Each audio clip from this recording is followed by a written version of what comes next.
keeping it. Let's go. Let's go. And Jesus is Lord. Be offended.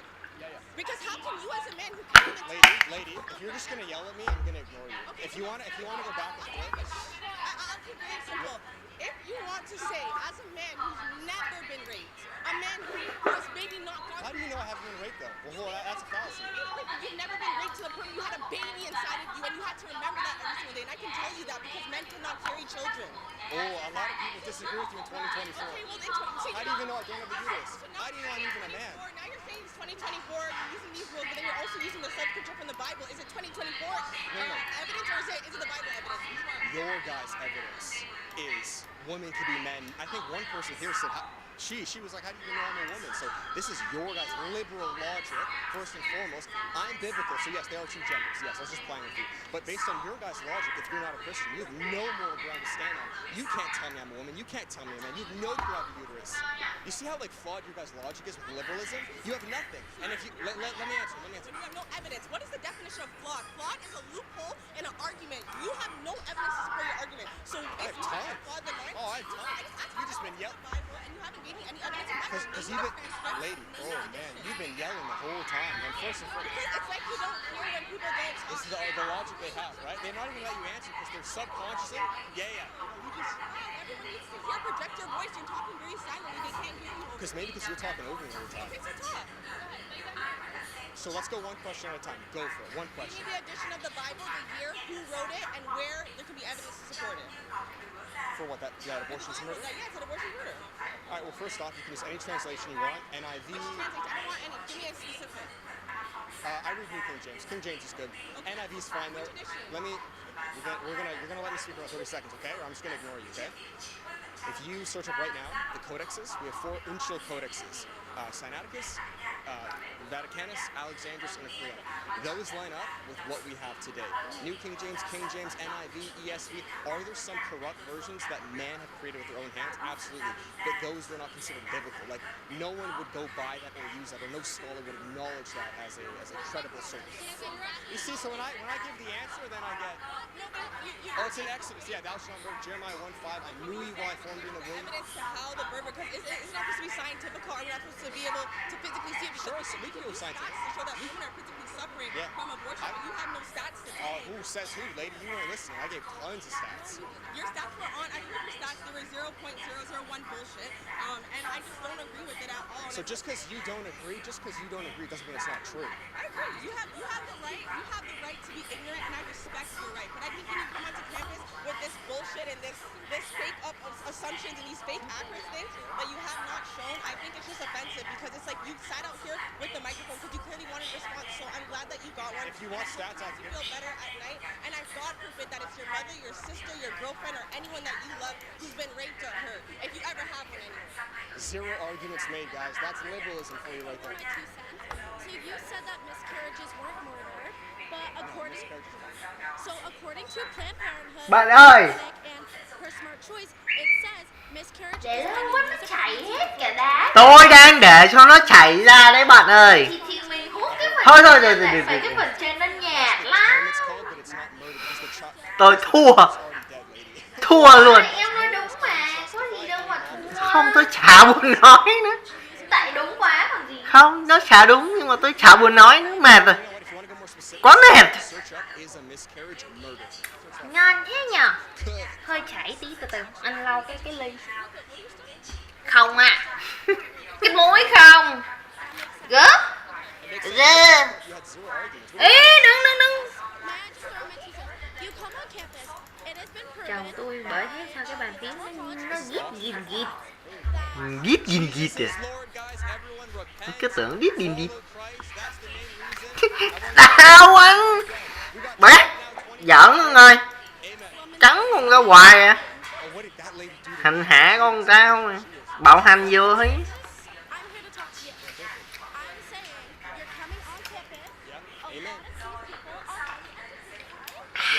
Say so now, none of you guys really were, to be honest. You guys really aren't that smart. Dụng em. Yeah, I believe college is a We choose science, we choose evidence over... You've given no evidence. Okay, let's go back to the conversation that you've been avoiding, where what is life? I what life is defined as, and I want you, with your mediocre education, as it clearly shows, to define what life is. I would say biblically, life is when the soul enters the I body. do not give a fuck. Scientifically, what is life? Yeah, I would say that's when life is. Life is, well, if we know that life begins at fertilization, that's when there's new human, there's new unique human DNA, 23 chromosomes from the father, 23 from the mother. I would also say that's when the soul enters, but if you don't believe in the soul, then it's when there's new unique human DNA. I would say that you are completely wrong. So I'm going to give you the definition and the criteria that something needs to have to count as life. It needs to have an organismic state, which means that it can grow, metabolize, reproduce, and respond to stimuli. It needs to have have a system that can perform functions such as eating, breathing, moving. That's not metabolism. Well, of course it is. Eating is metabolism, yes. That's using your metabolism. Metabolism, fuck. Oh my god. Eating is not using your metabolism. You've not. Eating, guys, is not using your metabolism. God bless, man. Oh my god, you're funny. But just like with the So the zygote would be able to do all that, yes, absolutely. it wouldn't be able Oh, absolutely. It would The not. zygote, as it begins to mature, can do every single one of those things, absolutely. The first time I ever went to the hospital in Italy was when I broke my You have to ankle. metabolism. It You took have to 3 to days use it to to like go to the use hospital energy and get an to be x-ray able to because actually I function. was so off on it And to be and able to the nose was reproduce, broken which and so I could being think from of the that. So the US. exact same I argument. was in the hospital unless you're like done, basically. It's not Finally, my potential partner because was it has the Italian reproductive and system that has go the get ability to do checked A 1-year-old can have a child. Doesn't matter whether it happens. There, that double standard, guys, right there. Between a 1-year-old and a zygote is that if you leave the 1-year-old on its own, it might have its feet and everything, but If I leave a 1-year-old, it's gonna die. If I leave a 1-year-old on the ground, it's gonna die. That's why we have neglect laws. You guys are getting cooked, man. Every standard you're giving me, I'm throwing it back to you and you have no answer. Lady, you thought you said you weren't even a woman, and I'm delusional. You guys came up to me. No. Well, I came to some people. I said, what do you guys think? I don't need to go. can you just stop? Jesus is Lord, guys. Difference between Amen.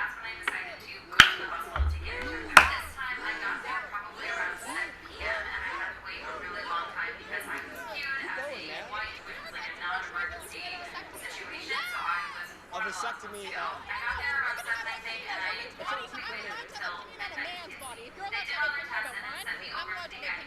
Okay, you can have an opinion. Go for it. You should get a vasectomy. I think people like you should not be allowed to reproduce. Amen, guys. Don't fornicate. So the thing is, with like ad hominem attacks, like we don't really offer any substance. You can attack the argument. you keep interrupting me. Yeah, you've had zero arguments the whole time. Well, you've been talking the whole time. What's the argument? You didn't even let me respond to the fact that you said what's the difference between one woman and a fetus. The difference is the potential that you discussed, like the fetus has the potential. If the fetus is literally taken out of the womb and you left outside, it will die. It will So will a 1-year-old. So will a 1-year-old. Cool. No arguments. Next. If I leave a 1-year-old on the floor and give it no substance, it's gonna survive. How can a 1-year-old eat? A 1-year-old cannot feed. The potential, the word that you keep using for a 1-year-old is so much more than for a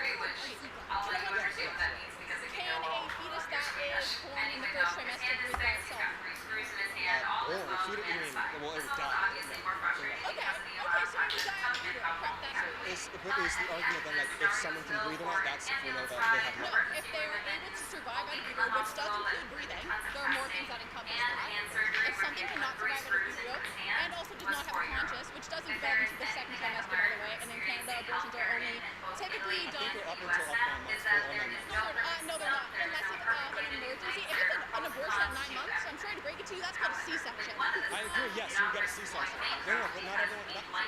Not everybody does do that. A lot of people do it. Medically emergent, unless it's medically emergent, trimesters are not done in Canada after the first trimester.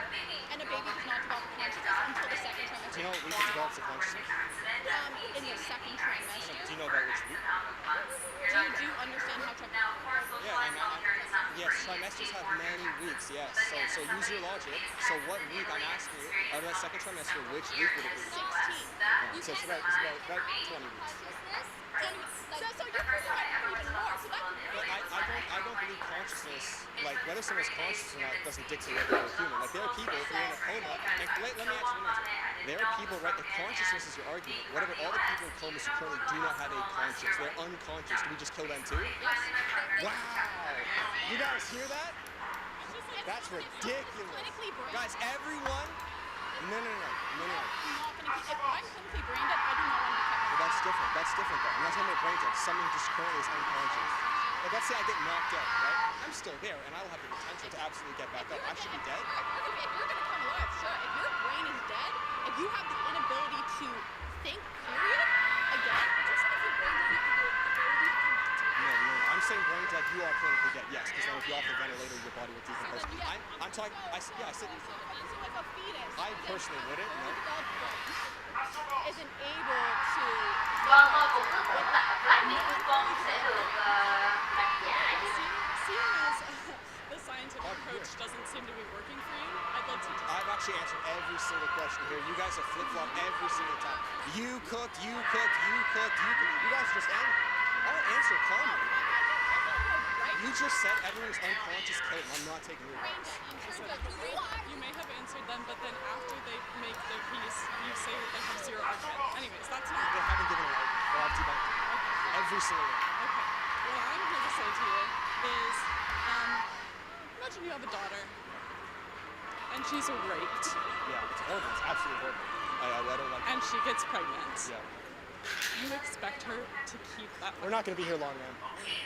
That's all I have to say. Sorry, You expect her to keep that child? If my daughter, absolutely, I wouldn't want her to kill it, no. And now again, now she has free will. Fucking away from you. You're gonna Oh, expect. that's what the lady said at Charlie Kirk. You guys are talking. It's not very If original. you're gonna expect your infant daughter to carry a baby from a rapist, something is mentally fucking wrong with you. And you Do you know what percent of, I mean, rape is horrible. I think death penalty is the rapist. I'm all for that. I think that's absolutely horrible. So, sorry, if your death penalty for rapist.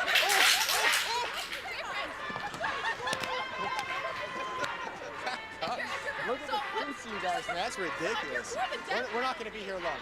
I'm not pro-life. I'm not pro-life. I'm an abolitionist. Guys, thank you so much. Jesus is Lord. These are the fruits. None of them had an argument. We love you all. God bless, okay? All you bold men, be bold, okay? I need you guys to ride out, man. All you guys, okay? I need, and you guys, you don't agree? Come on, man. None of you guys agree? No? Keep it pushing, bro. God bless you, okay? God bless you. Yeah, thank you very much. I appreciate it. Push it, bro.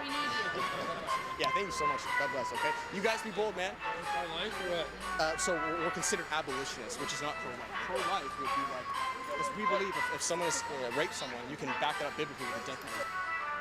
Unless you have a story. I believe in Jesus Christ. It's not the Judaism. The point is that What other is? religions have other values. Yeah, and who's to say that those are right?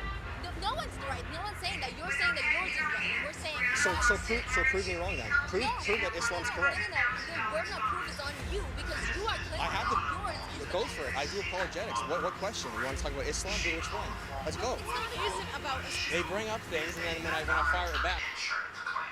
She argued with them trying, obviously, to get her claim covered because that's why she was paid health insurance was to get health coverage when she needed it. But they didn't budge. They denied her claim. So she said at the end of the call, delay, deny, depose, you guys are next. She was then immediately reported to the FBI, who then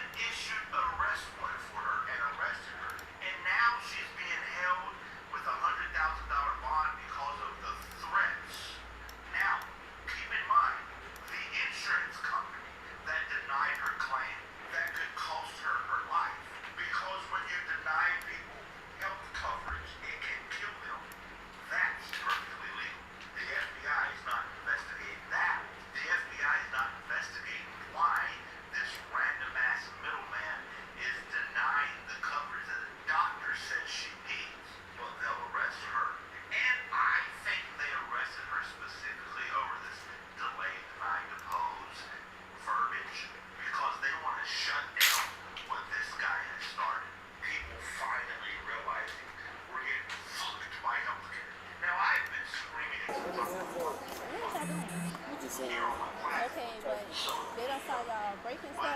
Sir, get up. Hey, wake him up. Wake him up. Sir. Hey, he ain't did nothing. He just sitting the whole time. Sweetheart, if you ain't do nothing, be quiet. Y'all was breaking stuff. Y'all done broke wine bottles. It's on camera. They done caught y'all breaking stuff. Where y'all playing? Why y'all not home on no park or something? This is not the spot. Kroger do not allow this. Y'all not supposed to. Yeah, you already messing up the furniture. Come on, y'all. We can leave. What you say? Y'all come here. Don't make this harder than what it has to be because y'all old enough to go. So sit down and listen to what we gotta say. This officer talking to y'all, then stop moving. You understand me? I'm not gonna play with you because I know you already been kicked out of the mall today. Okay? Time to leave. Get up, man. Time to go. Let's go. That way. Out. Outside. I don't care about you leave. Okay? Let's go. I don't worry about it. I'm not worried about you two. You can try that outside. Let's go. Go. Go. Go.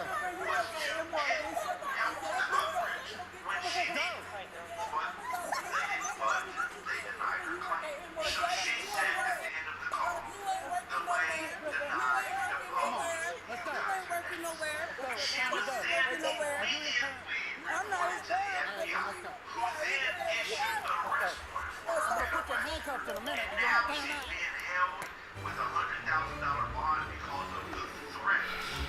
Now, keep in mind, the insurance company that denied her claim that could cost her her life. Excuse me, he's gonna listen or he's gonna go in handcuffs. Now let's go.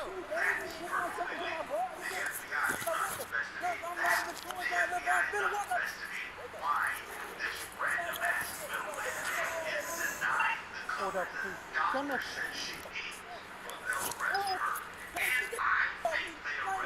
Back. Put your hands behind your back. Now. Put your hands behind your back. No, you're not listening to me.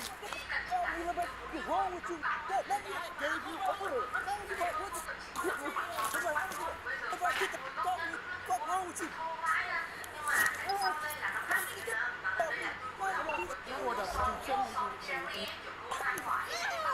Get off of me. You're going to come too.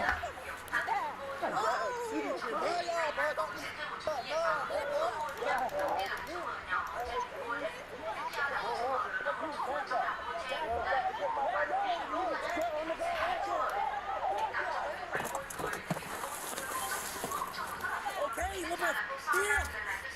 Here. Look at the outside. It's not meant to be gentle. Watch out. Watch out. Get the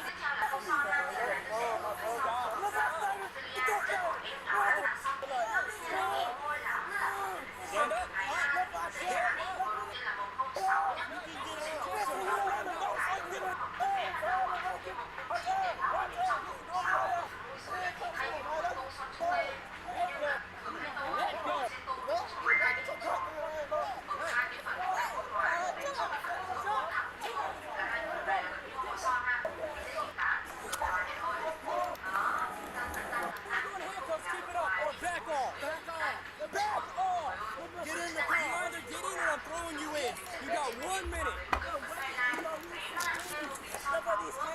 Get all the way in. These handcuffs, man. Can you please? We'll adjust them once you're in. Get in. Okay, you cannot. Get in. You cannot push me. Get in. I can't. The brother's behind me, sir. I was trying to, sir. What the Look, we're not making no search tracks right now. You should be in handcuffs right now for assaulting our officer back there, okay? I'm giving you a chance to get your phone. If you're not going to get your phone, I'm going to take you outside and handcuff.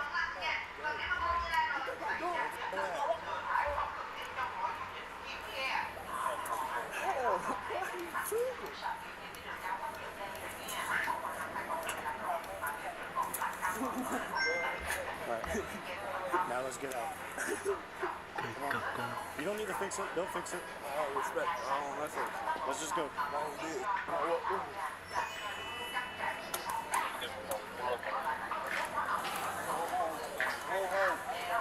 home. Good, sir? Ah, bro, I'm good. Who was going on? There's 5 others in there. They're all out now. Huh? He's gonna be all right. There's 100 of us here. There's families. Are you going to Taco Bell or not? If not, then sit over there and be quiet. Since you know the people he was with, will you try to, the ones that are left, try to get their info? Thank you. What's your mama number? She is. Give me her number. I'll call her.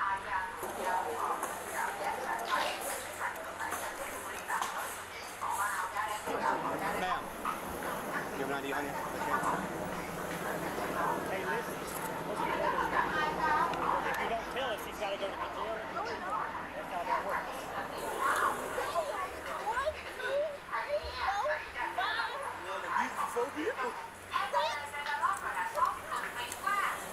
She's not going to tell us either. They'll just have to think about it.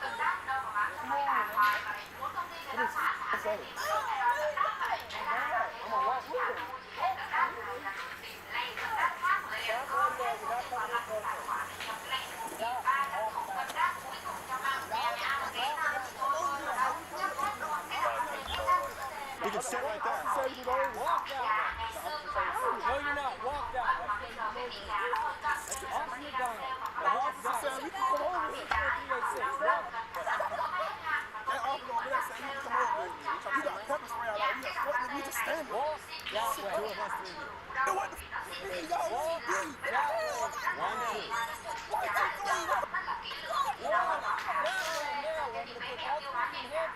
Join him in the car. All right?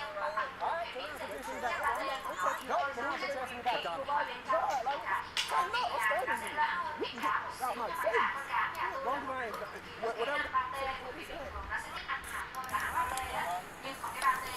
Boss man, go ahead and put your lighter down for me. Stand up. But I'm just sitting up here. You're going to be under arrest too. What the f*** I do? Battery on over you. Battery on over. I didn't touch nobody. Who? It's on his body camera and the Who I touch? Sweet. Sweet, dog.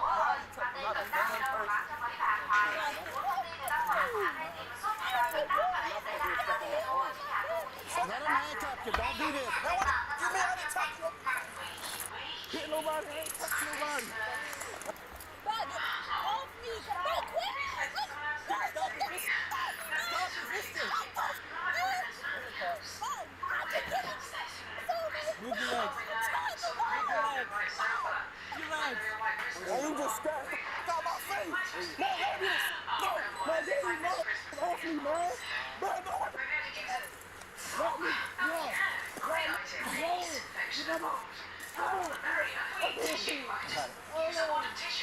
Hi, are you staying in Vietnam and want to do custom t-shirt? We might be your solution. I'm Get your ass off me, man. I'ma get up. Oh, whoa. Grab my phone, man. Don't touch my I'm tweeting out, man. Man, let me go, man. Y'all got me up, man. Go. No, I don't give a fuck that. Man, I'm under arrest. Take the badges off, man. Now, as parents, we have to remember to discipline our children. It's not the duty of law enforcement. Hey everyone, I'm John. I appreciate you watching. Now, when dealing with juveniles as a police officer, it can be extremely difficult, because even though they may be under 18, they can still commit crimes and be potentially dangerous. Now, thinking back, I once had to clear a corner of juveniles cutting class, and what was supposed to be simple turned into a fight on the highway. As all the juveniles were clearing out and made their way to school, there was one particular juvenile that just refused to listen. Now, as I exited my cruiser and made my way towards him just to talk to him, he became verbally argumentative and then tried to walk in the opposite way of the school. As I grabbed his arm, he took a swing at me, which grazed my face, and then the second swing connected with my shoulder. Well, needless to say, he was arrested at this point for assaulting a police officer. And once backup arrived, he was put in the back of a wagon and transported to headquarters. At court, he did apologize and they gave him some community service. However, sometimes I still wonder what happens to kids that have these type of interactions with police. And police often face the challenge of balancing public safety with the need for rehabilitation programs like diversion initiatives that aim to redirect young offenders away from the justice system, focusing instead on education and community service. But there is a catch. The stigma of an arrest can linger and affect a young person's future opportunities. And with this case out of Savannah, we have kids hanging around Kroger's allegedly breaking items and lounging on patio furniture. And I believe one of the males is actually asleep. Now, police did give him verbal commands and gave him a chance to leave the store. However, the juveniles refused to listen and start to physically resist the police once the cuffs come up. Then police end up arresting numerous juveniles, and I'm sure numerous uses of force will have to be written. And it's actually sad because these are children. But unfortunately, this is happening more often than not across the country between juveniles and law enforcement. Now, it's a sad fact, but nearly 430,000 children were arrested in 2020 alone, and juvenile courts across the country hear nearly 800,000 cases each year. So our children are definitely worth putting the time and effort into raising them the best way possible. All right, guys, that's all I have for today. Remember to be safe, and I'll see you in the next one. The suspects shown were arrested on felony obstruction and disorderly conduct charges. The suspects in this case are presumed innocent unless proven guilty in a court of law.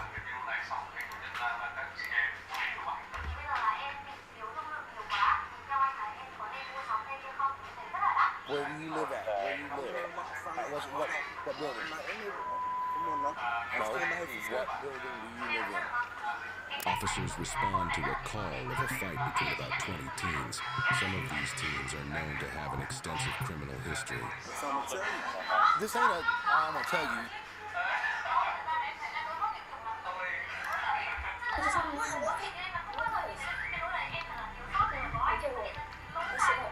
You're lucky you're in the handcuffs right now.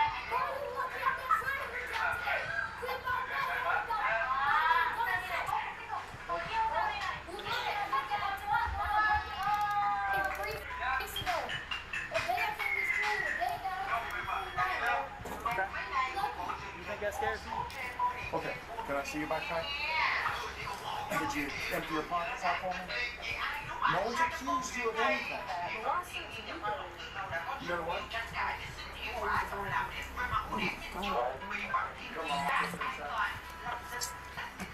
No one is above the law, and even badly behaved teenagers are not exempted. Here are 5 teenagers who thought they were above the law and found out the hard way that wasn't the case. Starting with teenagers who thought it was a great idea to steal a car with police officers in sight.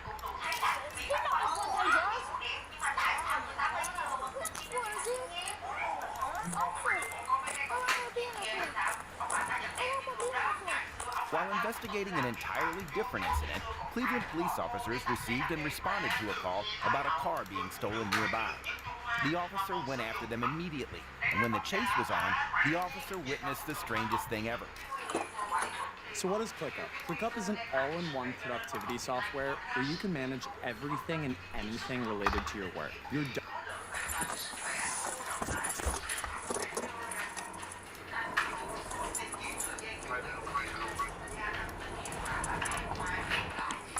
Radio, he can barely see over the steering wheel.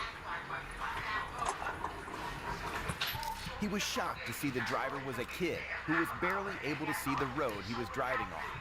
The current situation mandated both caution and urgency from the officer, given that the chase involved a kid and attempting pit maneuvers or any other means to forcefully stop the car could end up very badly.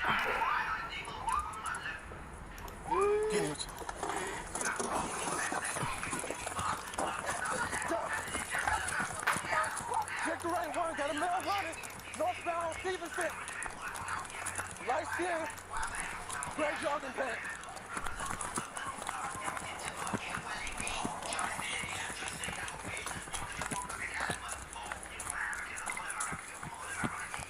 He's still in the backyard. She just hopped the fence behind the house of Stevenson. Oh my God. East on Stevenson. As the chase continued, you won't believe what happened next. 2 individuals jumped off the moving vehicle, catching the officers off guard. With officers anticipating only the child in the car, the pursuit took an unexpected turn, leading to a foot chase.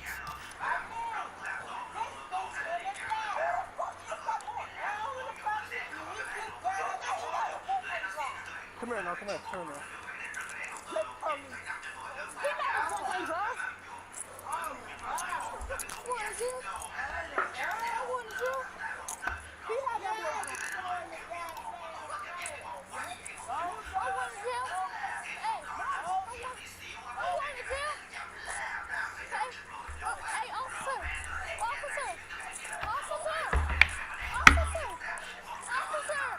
While the other individual, later discovered to be an older teenager from the neighborhood, managed to escape, the kid who stole and drove the car was arrested, handcuffed, and taken to the patrol car. There he began to beg, and you wouldn't believe how this kid managed to convince the officers.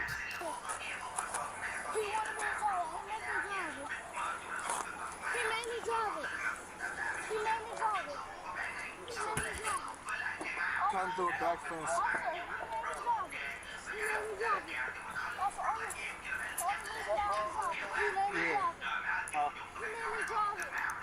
You were driving that? Yeah. Okay, hold on. Hey, listen, we're gonna have to try to run now. Did you try to run? The other guy ran. The passenger hopped out.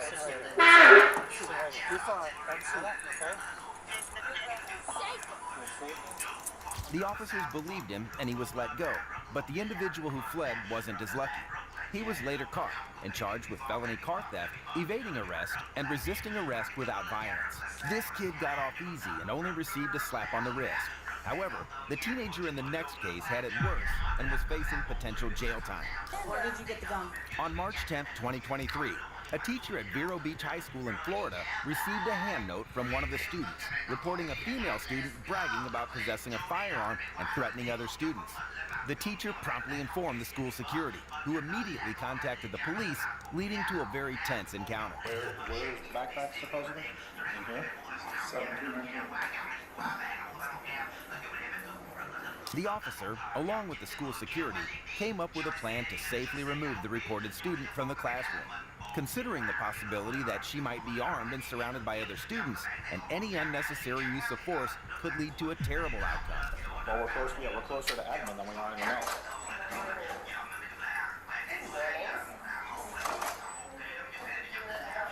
Okay, I understand. Today, it was reported that you and Kid had a backpack. This is what I'm being told. Because you had learned that. That's what people were saying. So, yeah, and that's all I want to do. So, obviously, we got to do what we got to do. She appeared confident, even offering the officers to search her bag, an attempt to likely throw them off and take suspicions away from her. However, as the officer escorted her to his office, the situation took an unexpected turn when the smart officer requested something additional besides having her bag searched, a move which totally caught her unaware and left her scrambling for a way out. You recall, did you ever make a statement like that yesterday? That maybe somebody, you were messing around and somebody said they saw or heard it? Okay, can I see your backpack? You have anything else on you that you shouldn't have on you today? Could you empty your pockets out for me? Huh? Because I'm checking for the safety. I'm checking everything. Then empty your pockets. Huh? Empty your pockets or you're going to be putting back up. I smell weed, but that, I want you, listen, I'm just explaining to you that I'm doing a safety check. No one's accused you of anything. Because we have a serious allegation. So we are going to search you. Okay, but can you call me now? I don't feel this is necessary. There were other kids in the class with me. I know. Stand up. But wait, why? Because I'm telling you to. Stand up. Stand up. Okay, you're not under arrest. You understand that? No, sir. I don't feel this is necessary to search me, though. Her refusal to empty her pockets was a clear indicator for the officers that the reports were accurate, and her continued resistance resulted in her being handcuffed. She soon tried another tactic in an attempt to evade the officer's search. You know what? Teo, teo, teo, teo, teo, teo, teo, teo, teo, teo, teo, teo. Tèo téo tèo téo tèo.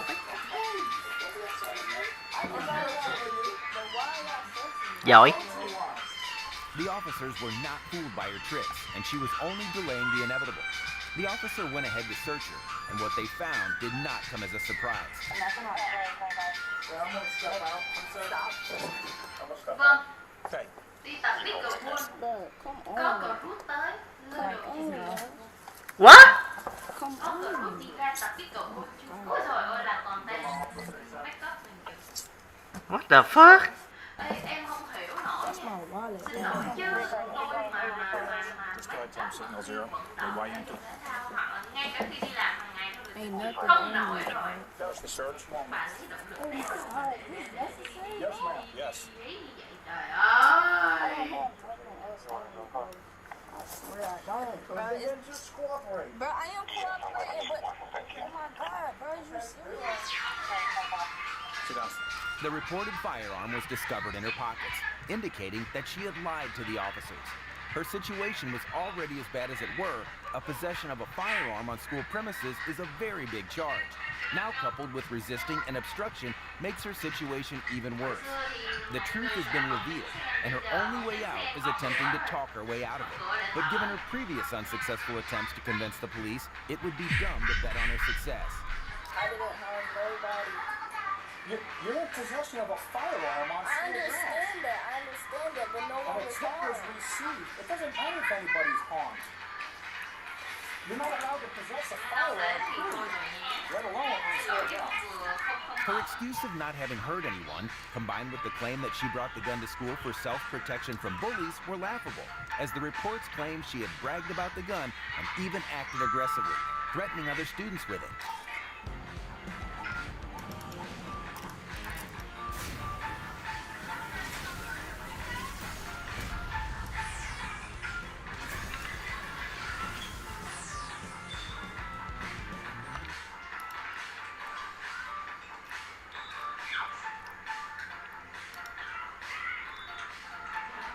Đây không chỉ là máy giặt thông thường, đây là TV thụy điển hơn 100 năm từ Electrolux. Công nghệ Cool Wash 45 giặt đầy tải chỉ trong 45 phút. Giặt đầy tải giờ đây nhanh hơn bạn nghĩ.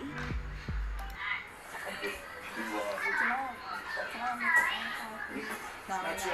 You can make a phone call when you get to the Illinois County Jail. The county jail? Are you serious? Yes. As she was about to be taken to jail, her reaction was incredibly funny, as she somehow believed she would be let off the hook and released after bringing a firearm in school.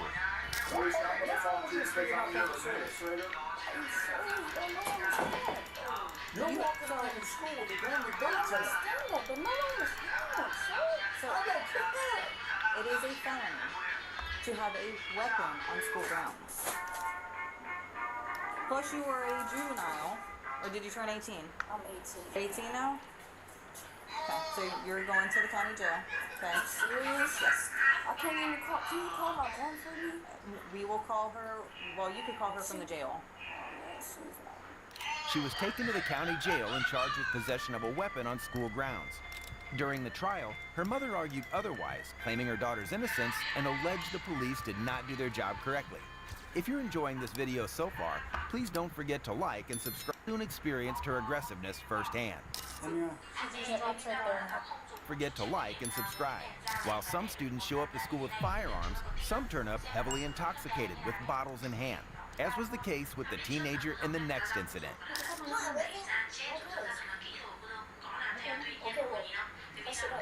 Yeah, knock it off. Hey. On March 7, 2019, a Las Cruces police officer was dispatched to a high school following reports of a minor female student arriving at school drunk. Upon arrival, the officer received a report that she was resisting and being combative with the school staff, and upon contact with her, he soon experienced her aggressiveness firsthand.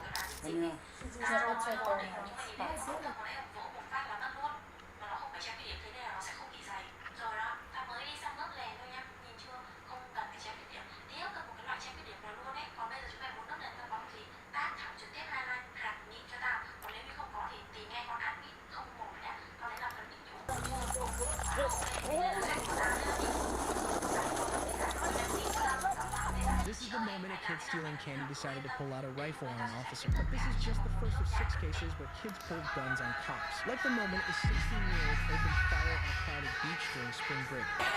Or when a routine quick pursuit took a deadly turn. Stop right there! Stop! Drop the gun! Drop it! Let's take a look at how a seemingly simple traffic stop escalated into a fatal confrontation. On June 7th,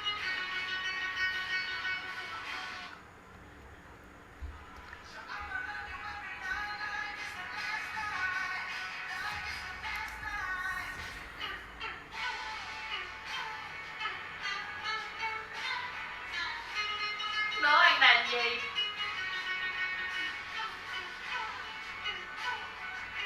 Đàn Việt Nam gợi ý. Nó không phải là cái bàn trà quỳ gối hôm bữa đâu. Đàn cò hả? Đàn cò. Anh có biết đàn cò nó kéo nó ỏi nghe chứ biết. Nó gãy được. Nó vẫn gãy được mà. Gãy theo đeo nào? Đàn cò là nó kéo mà. Nhưng mà nó vẫn có thể gãy. Chứ đàn gì? Đàn nguyệt má. À. Con lợn ơi là con lợn. 17, 2024, Deputy Kubezi was out on patrol when he saw a car speeding past with inoperable brake lights and what he suspected was a window tint violation. As he began to follow, the suspect attempted to lose Kubezi and quickly stop in front of the Family Dollar store in Silver Spring Shores where the 16-year-old passenger fled inside. Kubezi followed, and when he reached him, the unthinkable happened. Where did he go? The white or the...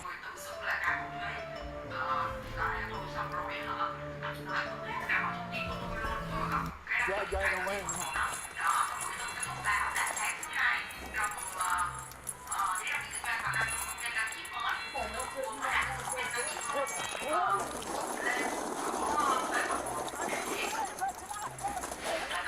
Drop the gun, drop. Stop, get on the ground, get on the fucking ground. Get on the fucking ground.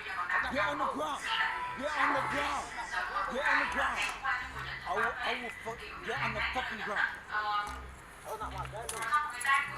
Get on the fucking ground. You understand me? You understand me? Get on the fucking ground. Stay on your fucking feet. That's not my phone, bro. 66. I got one to see and I'll be right there. I got my gun, bro. The young suspect had a rifle hidden under his shirt that Kubezi struggled to get, resulting in a scuffle and many knocked-over displays. The officer finally pulled a rifle hard enough, taking the suspect's shirt with him, but the suspect was not about to give up. Despite many warnings to get on the ground, the suspect resisted arrest and refused to listen to the officer's commands, continually backing away and heading closer to the exit. Finally, after many pleas that it was not his gun, he was detained, continuing to be adamant and telling Kubezi the gun did not belong to him. The team was charged in the incident with intent to distribute, possession of marijuana more than 20 grams, aggravated assault with a deadly weapon on an officer, and resisting without violence. He's being held in the Marion County Jail with no bond. Luckily, this officer was able to arrest the suspect before they used the weapon. But what happens when an officer has to be the one to open fire? On April 29, deputies were called to a cemetery in Winton, California for a report of alleged gang members with weapons. Multiple suspects flood the scene, leading deputies on a car chase. The suspect, Diaz Durant, is seen fleeing on foot after crashing his car. Hey, stop! Stop now! Let me see it! Let me see it! Let me see it!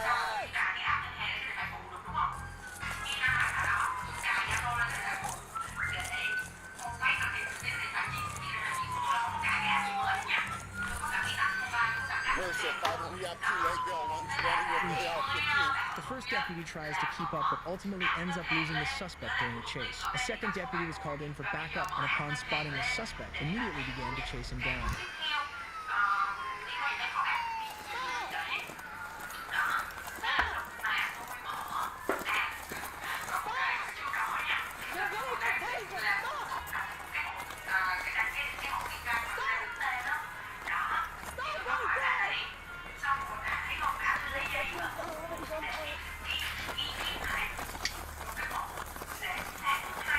The officer continues the foot pursuit, calling for him to stop and warning him that he's going to get tased, but he refuses to comply. At this point, the officer notices Durant holding an AR-15 rifle and demands that he drop it.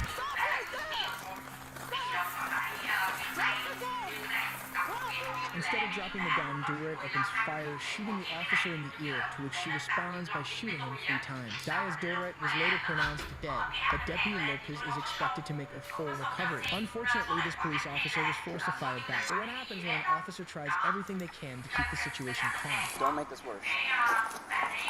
Get out of here! On May 28, 2022, an off-duty police officer approached a suspicious-looking teen at the Mall of Millennia in Orlando, asking him to leave the property after being seen drinking and talking to underage girls in the unthinkable habit. Atlanta police, stop. Stop. Because you have an open container of alcohol. In public, you can't have an open container of alcohol. Give me your alcohol. Give me your ID. Your ID. Where's your ID? I left it at home. How old are you? Not 21. Right. I can have you arrested right now. Should arrest us. How old are you? You're 19? Right. Step over here. You ever been issued a Florida ID? Yes, sir. What do you do for work? I work at a warehouse. You spill my coffee? No.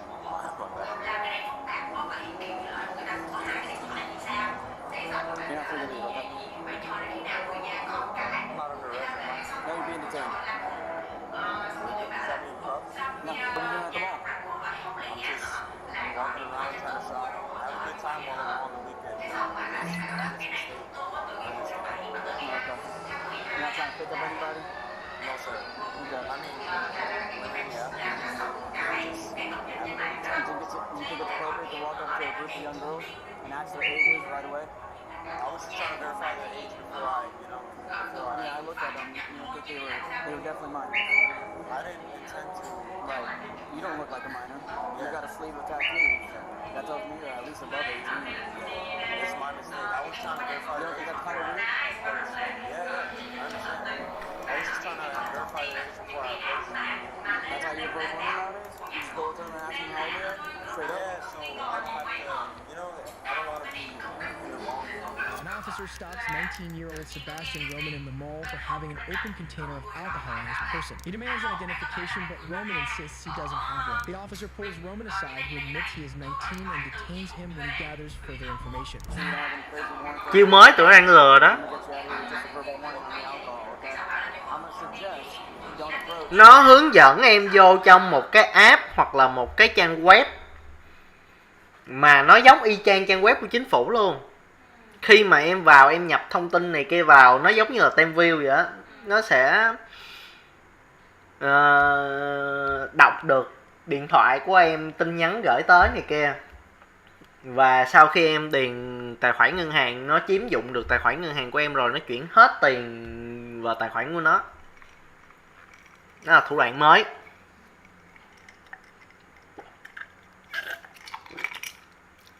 Nên là giờ mẹ nó mà gọi tới em làm ở công an, em làm ở chi cục thuế, công an thì gửi giấy mời đây, chi cục thuế thì mẹ tôi sẽ lên văn phòng thuế làm việc, là tắt ngủm.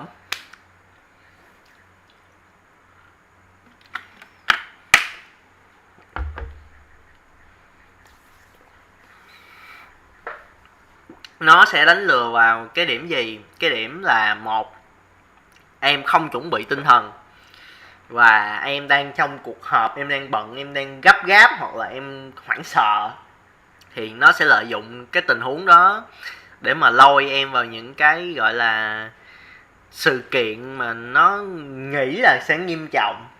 Hoặc như bữa có thằng nó gọi cho anh, nó kêu em đang nằm trong bệnh viện, anh chuyển gấp cho em vừa bị tai nạn ở bệnh viện, mà nó là y tá, bây giờ anh phải chuyển tiền vào tài khoản của nó để em được đi mổ. Anh mới nói rồi, đưa tài khoản bệnh viện nào đây, đưa tài khoản bệnh viện nha, chứ không phải tài khoản cá nhân nha. Cái nó im, nó đưa anh là tài khoản cá nhân mới hồi nãy luôn. Anh phải mới hồi trưa, hồi chiều, hay hôm qua gì đó, nó kêu là bây giờ anh phải gửi tiền cho tôi liền. Nó nói tiền gì? Nó nói là bây giờ bà xã anh trong bệnh viện, vợ trong bệnh viện đang cấp cứu, cần tiền mổ gấp. Nó nói chứ mày, vợ mình đang ở nhà mà ta đi đâu mà đi bệnh viện. Nó nói rồi vậy anh đưa tài khoản của bệnh viện đây. Cái nó đưa tài khoản cá nhân, này là tài khoản cá nhân chứ tài khoản bệnh viện vì gì anh? Tài khoản bệnh viện là tên cá nhân như thế này. Cái anh nói mẹ, giờ mày thích lừa đảo không? Tao đưa cho công an nhìn nha. Tao nộp đơn trình lên công an nha. Cái im mẹ, tắt điện thoại, block mẹ số.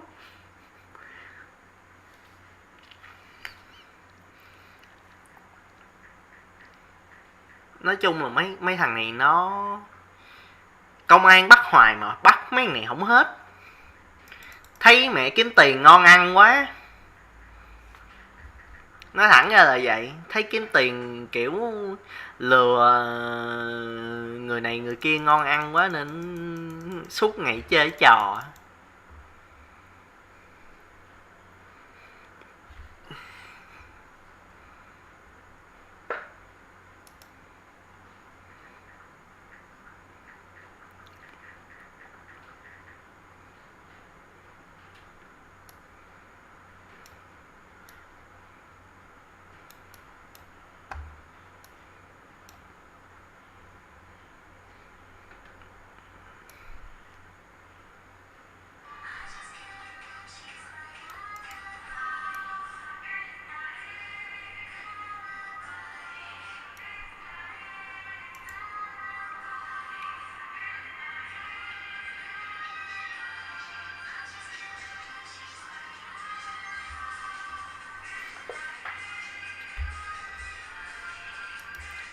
Women in that manner. Yes, sir. Or you can approach women however you want. Yeah. Children, that's weird. And that's when I got an issue with it.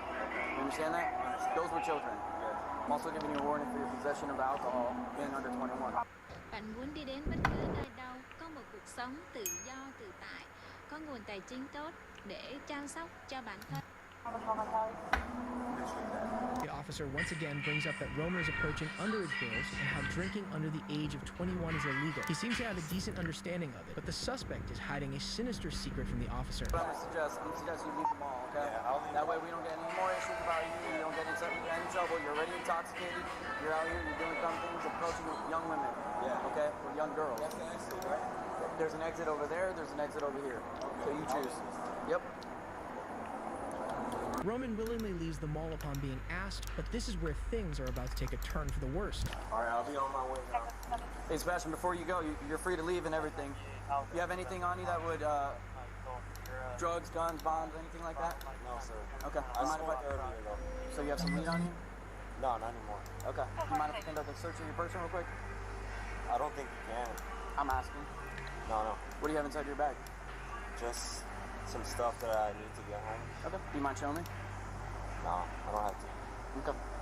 Thank you, though. Nope. Next time I see you here. Okay. I see it. It's a jar, and it's got a little bit of weed in it. Okay. You think I'm just dumb? finished it. Okay. With the... Is that what's inside your bag? Yeah. That's it. Just the weed? Yeah. Okay. Take off your bag. Don't resist. You're gonna make it a lot worse than you need to. Take off your bag. Sir, please. Don't make this worse. Get out of here. Get out of here.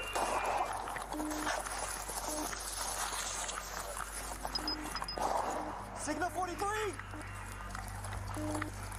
Signal 43. Signal 43. Paul Millennia. White male. White Hispanic male running. He's going towards Millennia Boulevard. He's got a gun. He's just shot at me. He's running. He's going towards Millennia Convoy. Hotel Mike. White shirt, blue jeans. He's got a black hand bag. He pulled out black Signal 0.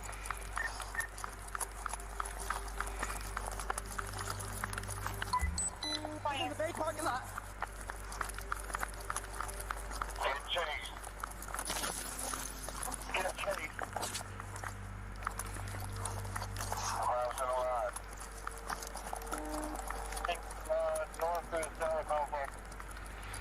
I've lost eyes on him. Give the officer the channel. The officer tells him if he doesn't willingly let him search the bag, he's going to make things worse, and that is when Roman flees, pulling a gun and shooting at the officer, causing a full-on chase.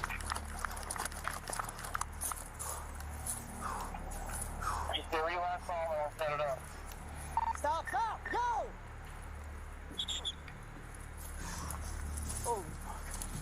Somebody's just shot at me. Yo! He must have just crossed somewhere around here. He's a hotel Mike. Black hair. No facial hair. Tattoos. White. He's got tattoos all on his right arm.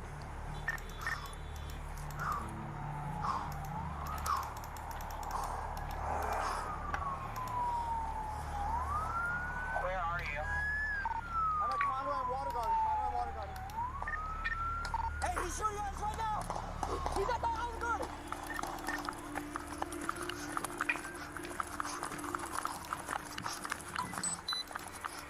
Keep talking to us. We're exchanging gunfire in the Olive Garden!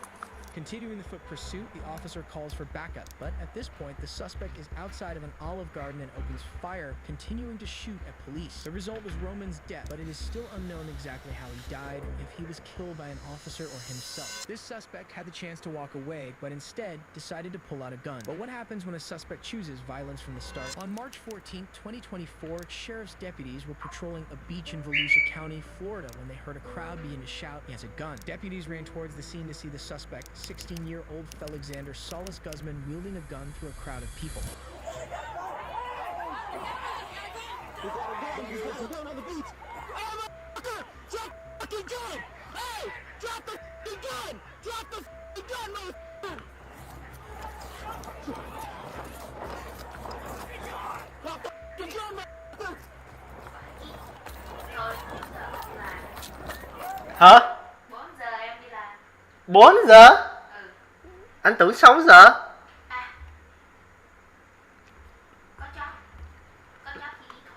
Cái là có chớp khác. Bro, what the fuck? Anh tưởng anh tưởng trễ hơn.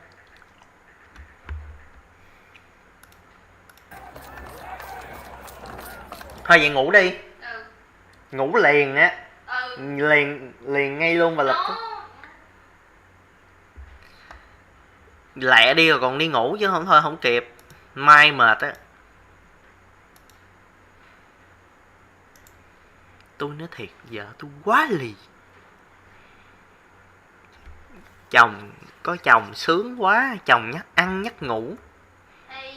Thiếu điều chưa bưng cơm lên đút từng muỗng. À không, có rồi chứ không phải chưa.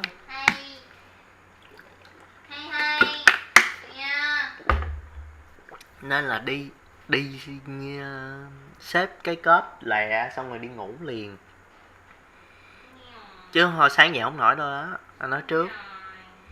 Ừ thì anh nói vậy thôi, cứ ngồi e oi đi.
IQ của bạn cao hơn mức này, bạn cần xem toàn bộ video này, vì Valorant vừa công bố một quan hệ đối tác bí mật. Deputies are preoccupied trying to break up a fight when you can hear the shouts that there's a gun on the beach. Instantly, the crowd scatters and officers pinpoint the suspect who flees, running through a crowd of people before heading into the ocean.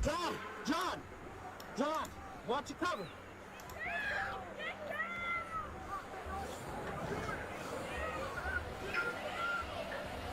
You ever get a car, Sarge? You ever get a car over here? I need to block off Flagler. I need some marked units getting these people out of here.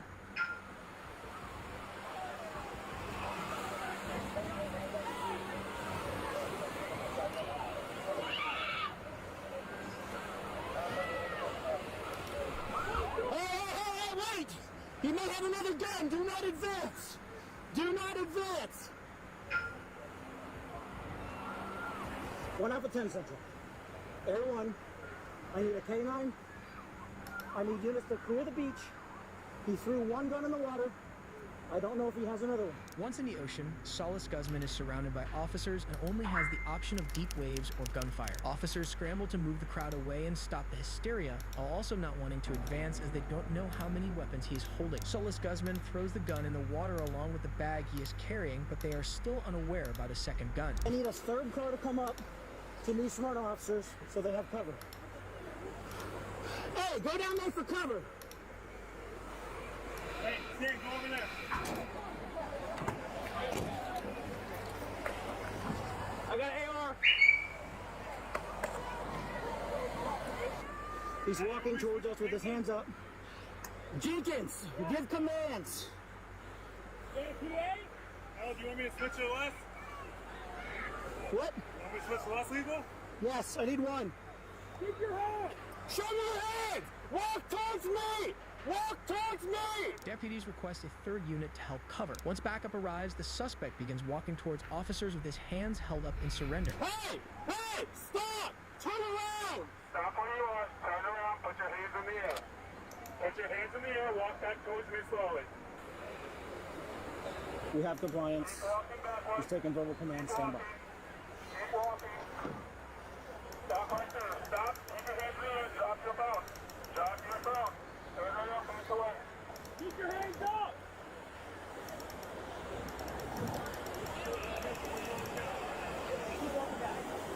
Alright, keep walking backwards. Keep your hands in the air. Keep coming. Keep coming. Keep coming. Stan! Keep coming. Stan, you're receiving. I got you. Stop. Stop walking. I got you. Never mind. Drop to your knees. Drop to your knees. On your knees. Put your hands on top of your head. Drop to your knees. Back up! Back up! Everybody back up! Back up! Back up! As Solis Guzman continues to move closer, the deputies call for him to turn around and put his hands in the air before coming any closer. He complies, taking verbal commands as he comes closer to them. Although the suspect is complying with the officer's commands, the crowd begins to approach, putting them all in a harrowing situation.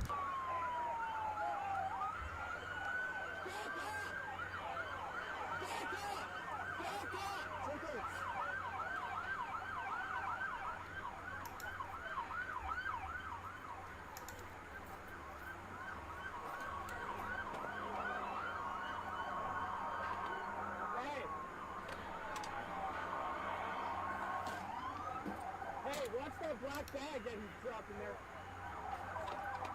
More units continue to flood the beach as officers take the suspect into custody. Deputies recovered both the gun and the bag from the water. The bag held 20 small plastic baggies of marijuana. Solis Guzman was charged with 3 counts of aggravated assault on a law enforcement officer, possession of a firearm by a person under 18, improper exhibition of a firearm, commission of a second-degree felony with a weapon, resisting a law enforcement officer, 2 counts of tampering with evidence, and a sale of marijuana. It is being held at the Department of Juvenile Justice. In this case, these cops' presence saved lives. But what happens when a security guard steps in and stops a school shooting? On September 14, 2022, a security guard at a school called authorities to report teens with guns and masks pulled up in 3 cars. When confronted by the Cleveland Police Department, the suspects flew on foot, initiating a harrowing chase. Hey guys, come on here. I'll for you. Come on. Tam. What? You're being detained. What? Detain him. What I'm getting detained for?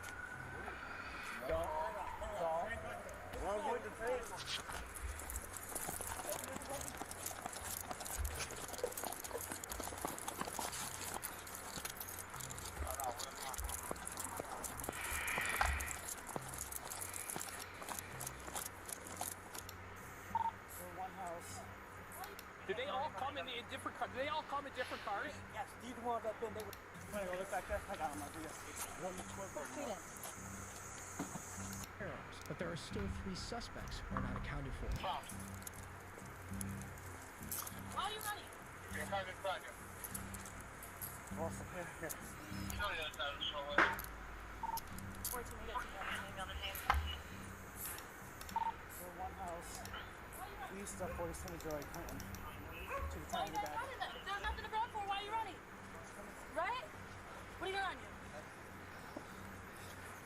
Get up, man. Where are your boys at? Come here. Why are you running? Y'all was driving me. What the hell?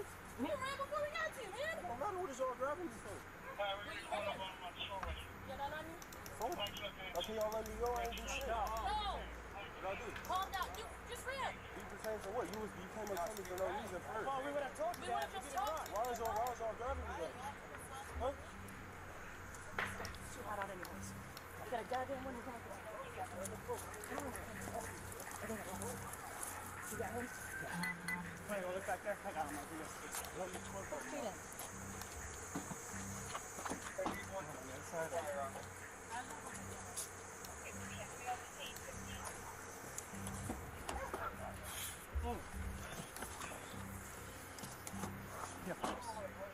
don't think so. Before she has him in the bag. Did they all?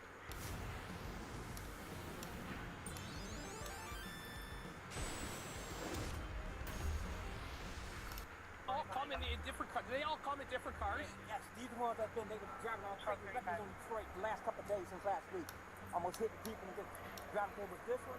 And there was that one yesterday. Outside of nearby residents, officers apprehend 2 of the other suspects. When asked why they ran, they responded that the police were grabbing at them and that they weren't doing anything. The 2 were loaded into the police car for questioning. All suspects were apprehended and police recovered the weapons in question. But what happens when a 16-year-old is the one with the gun? On September 9th, 2023, the Carlsbad Police Department in Carlsbad contacted a white truck parked in a dirty lot near an intersection. When officers began directing the occupants of the truck out of the vehicle, a 16-year-old male in the passenger seat makes a drastic move. Search of the vehicle, okay?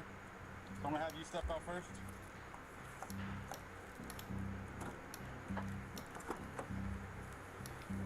Just gonna face that. Don't stop reaching, dude. Stay right there. Stay in the car first. Stay in the car first. I'll ask. Make it easy for us, easy for you, okay? I got you. Hey, don't reach under the seat. Don't reach under the seat. I'm not fucking around. Not reach under that seat. Hey, I got 450 man. Let's go. Here, go cover.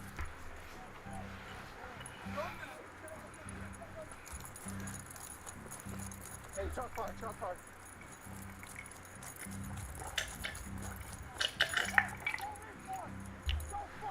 Bé ơi, sao chưa đi ngủ, lại còn đi ngủ chứ? 4 giờ đi mà giờ này chưa xong, chưa làm, chưa đi ngủ. Lại đây. Nói thì kêu là chồng nói nhiều, mà nó không nghe. Không? Là nó cho.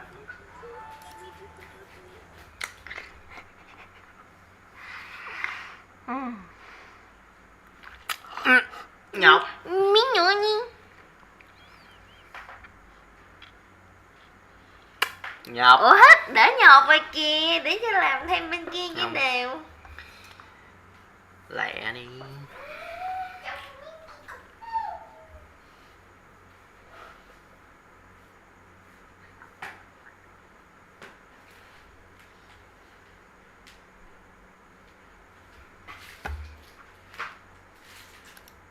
I was just wondering, do you want to see my balls quick? Your what? My balls. Most people have gotten too comfortable with talking behind a computer screen using their keyboard instead of their fists. But in today's world, some pranksters who are chasing views and likes occasionally forget that they're no longer behind the protection of a computer screen, and that's when they around and find out. This British YouTuber was roaming around the streets of the UK harassing people. Is this your girlfriend at all? Yeah, it is, yeah. I was just wondering, do you want to see my... Excuse me? She want to see my... What do you think? I don't know, mate, that's what I'm asking. Mate, calm down, mate, calm down, mate. It's a prank, it's a prank, that's all it is, it's a prank. Look, it's just spotty dick. That's all it is. You know, mate, I'll put in front of him. Although this time the people who he pranked were chill enough not to hit him, there has been other times where he hasn't gotten so lucky. Yo, what's going on, boys? Do you want some? Do you want a punch?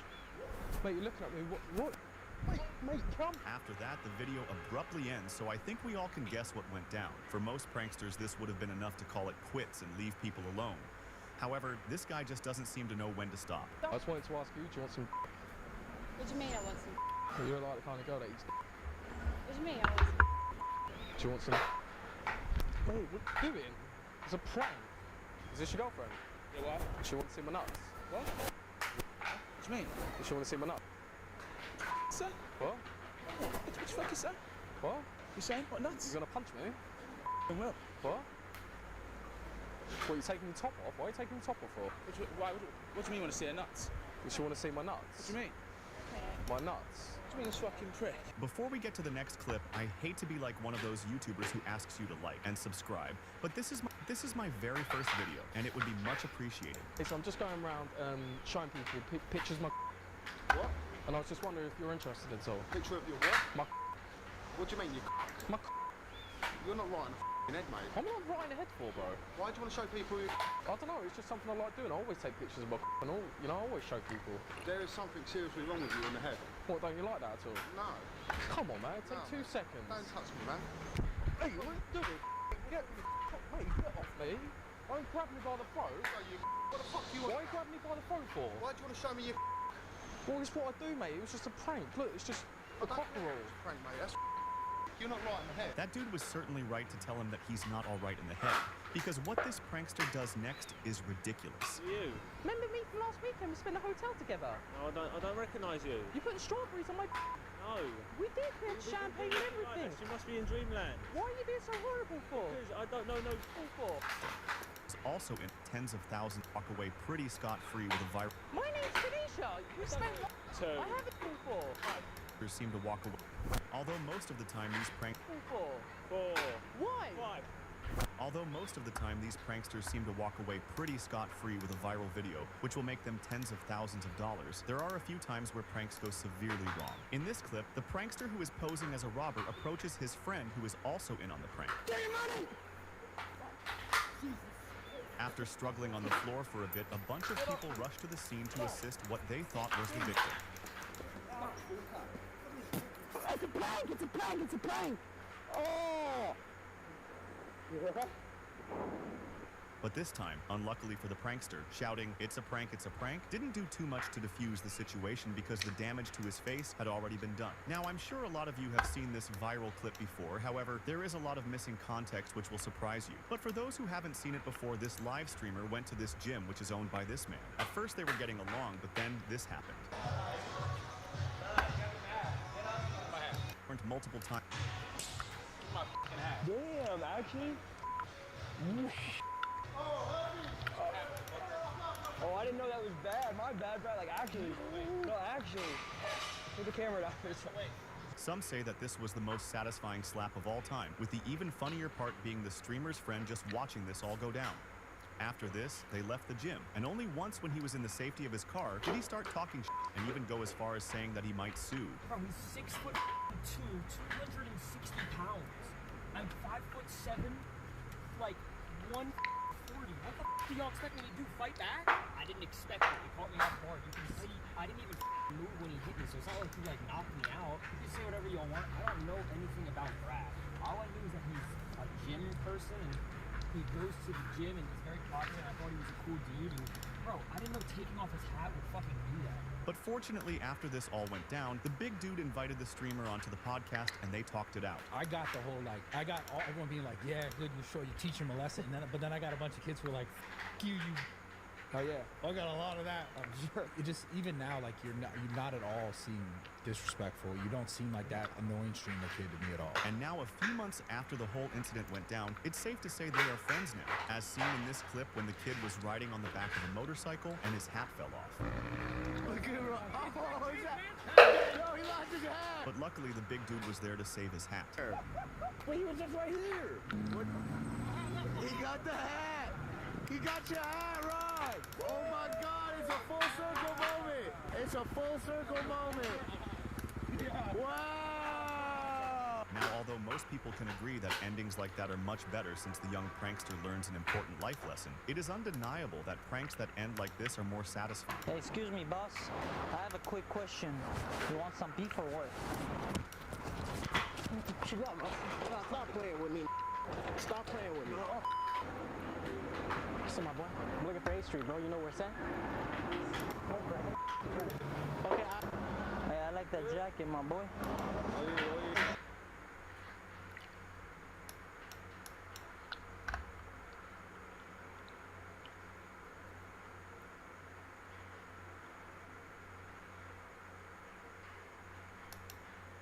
So right now, I am at Auckland University in New Zealand. In the university, you have the orientation week, where students present their clubs in order to have more and more students, joining. One of the clubs that I saw is the Palestinian club. And I came across these, which state that boycott Israeli apartheid, and obviously this flyer. Now, I am an Arab Israeli, and I don't live under apartheid regime, and I really want to know how much the students who present or represent those clubs know about the reality in Israel. What we're going to do is, I'm going to actually go there and ask to interview them as someone who has no knowledge, and just to see what kind of answers we'll give to my questions. Let's go and check.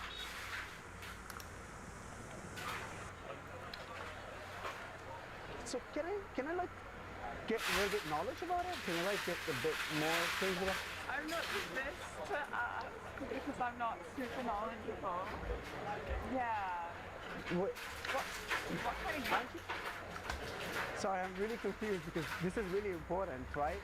Yeah. But you don't know anything about this? Well, I mean, I do, but like, I wouldn't be comfortable being like I'm the expert on this kind of thing. If that makes sense. Do you have your friends here? No, they're not here at the moment. So, like, because this apartheid is not okay. Yeah. And I tried to go online and search about it, and I saw a lot of talks like, oh, there isn't apartheid, there is apartheid. And I said, I'm gonna come here, I'm just gonna hear it from you guys. But can I be honest? I'm really a bit disappointed because I thought if you represent the Palestinian club, you would like know about it. Yeah, no, I mean. So wait, is there apartheid in there? If you're asking for my personal opinion, yeah. What do you mean personal opinion? As in, like, just my opinion, yeah. I'm a bit confused, sorry, because like the personal opinion does not matter. The fact doesn't matter, right? Like if there is an apartheid or no. Yeah. And if Palestinians live under apartheid, the world should know that. And so I guess I'm just asking, is it a fact or is it a personal opinion? Well, I mean, it's a fact. Yeah. How? I also believe, so it's a fact and it's also my personal opinion. I'm saying I affirm. So who, like, what's the apartheid? It's like, what do you do in that? Like, what? The definition of apartheid. Yeah. I mean, again, like, I don't have the definition with me, but from my understanding, you have to meet certain requirements for it to become apartheid. And, places like the UN, human rights organizations like Amnesty International have come to the conclusion that yes, what's happening in Israel, Palestine is apartheid. The human rights organization Amnesty International. Sure, yeah, I looked it up and I saw that they said like all the like everyone in Israel lives under like everyone who is in Israel who's in the West Bank and in Gaza live under apartheid, correct? Yeah. So like, and what's the definition of apartheid? Like just to get a better understand. I think I've tried to like get it online. Yeah. What's the right definition of apartheid? You're quizzing me, but yeah. You don't know? Yeah, I just don't want to say without it being wrong. Okay.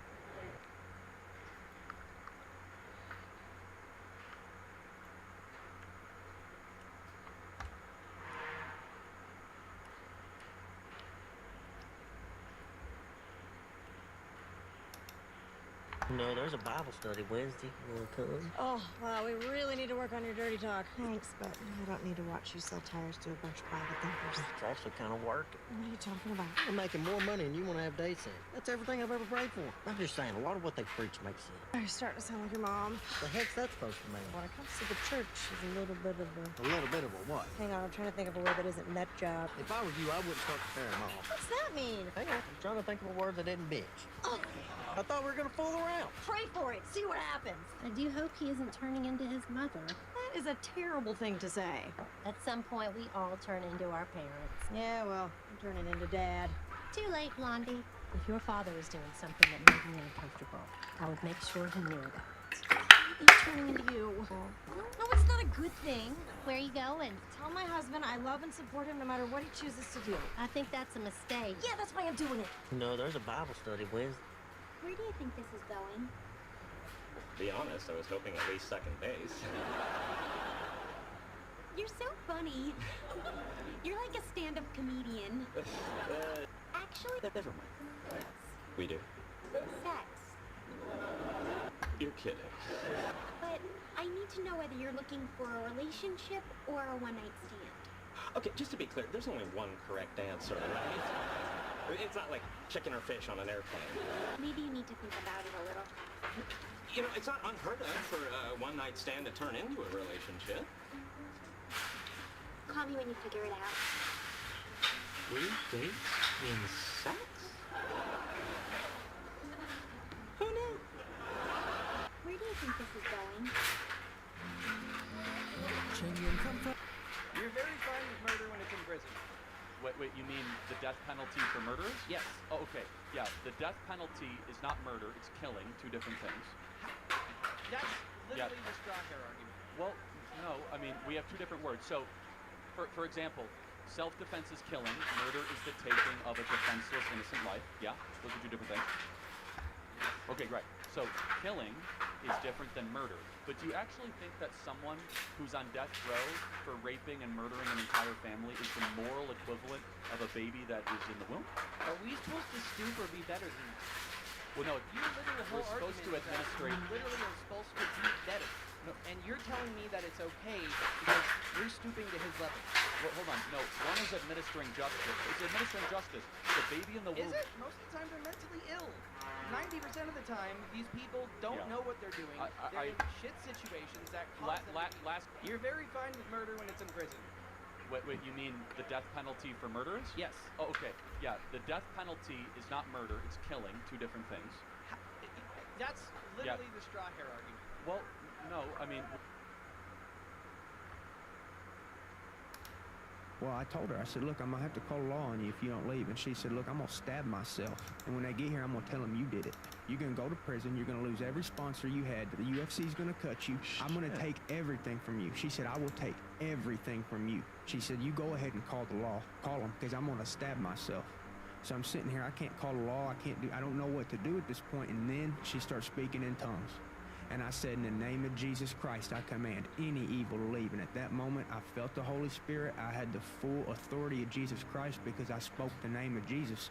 Even though I'm this rotten sinner who's hated Jesus his whole life because I didn't know him, the second I... Matthew 7:21-23, Jesus says, not everyone who says to me, Lord, Lord will enter the kingdom of heaven, but he who does the will of my Father is in heaven. Many will come to me on that day of my return, and say, did we not prophesy in your name, perform many miracles, do good deeds? I will tell them plainly, I never knew you. See, we didn't have that relationship, that connection. Depart from me, you who practice lawlessness. So no one's going to be heaven. No one's going to heaven because they were a good old boy. Cultural American Christianity says, be a good girl, be a good boy. And God smiles on good boys and good girls. Yeah, but the problem is none of us are good, as God defines good.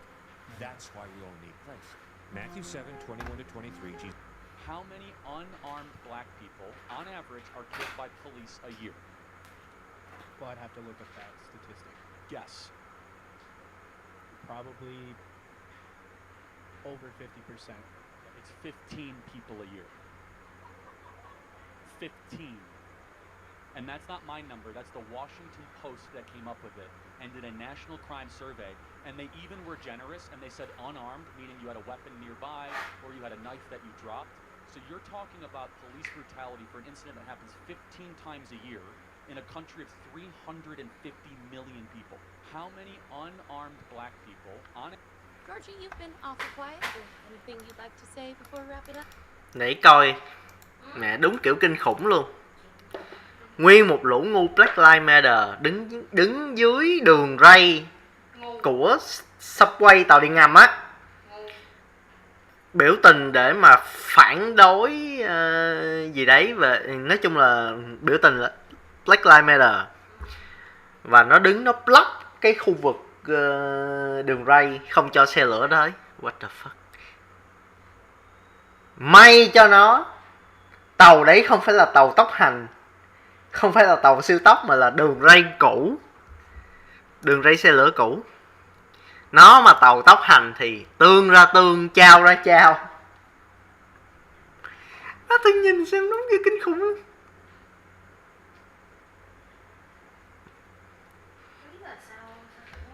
Mà đáng lẽ cái việc này mà đã bị quay lại rồi thì công an cóp cứ mà cho nó lên đồn ngồi thôi. Rõ ràng. Nhưng mà luật bên nó lại rất là 3 chấm.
Also this afternoon, the search is on for a young woman wanted for attacking 2 Asian women on a New York City subway. The NYPD is investigating it as a possible hate crime. CBS News' John Diaz now has more on how the victims are reacting.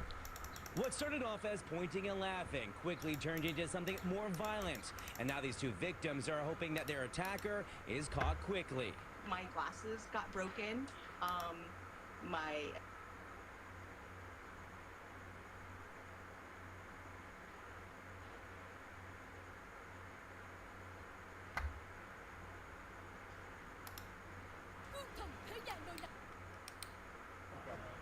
Hey Charlie, how's it going? Hey, we got the Harris Wall sticker. Welcome up. Real quick, I just want to say that I heavily agree with what you said about neutrality in the classroom. I think it's a brilliant standpoint, and as an ed major, I agree with that. Before I get to like the nitty gritty, go dogs, horns down.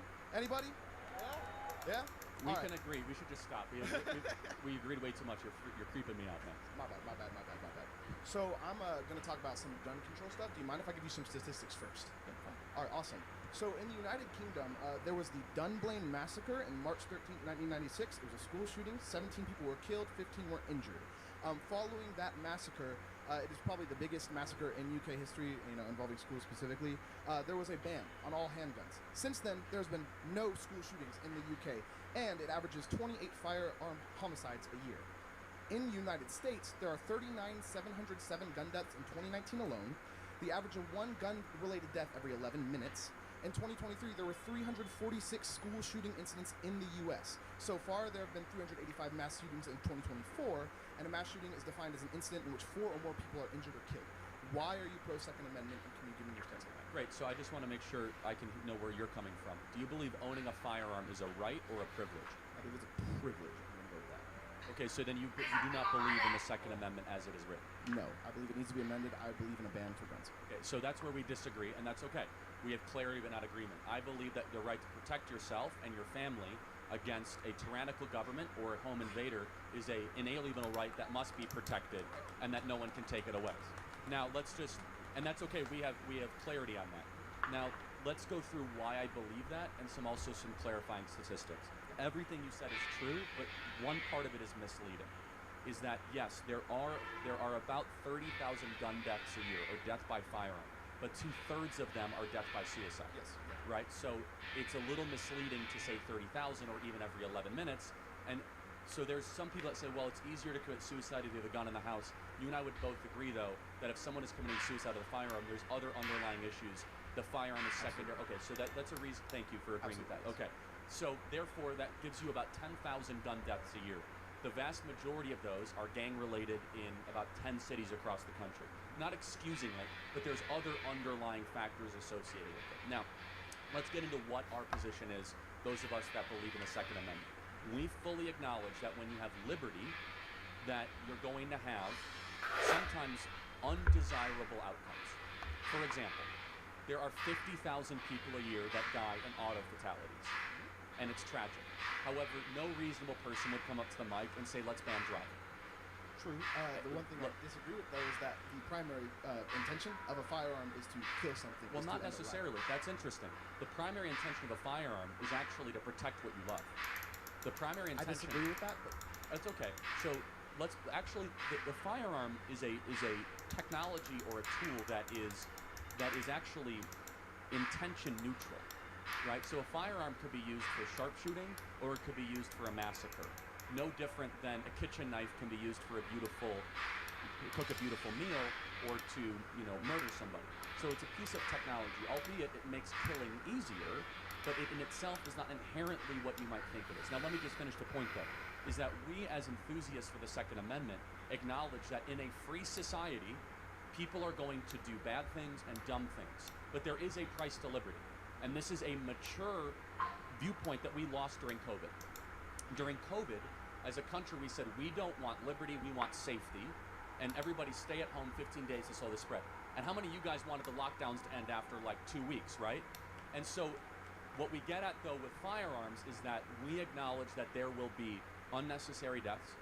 We acknowledge that we want to try to limit those. We could talk about that. But in a culture that believes that owning a firearm is a right, not a privilege, our goal should be about limiting the suffering, but acknowledging that you're not going to get rid of it completely. It's a different viewpoint than the European model.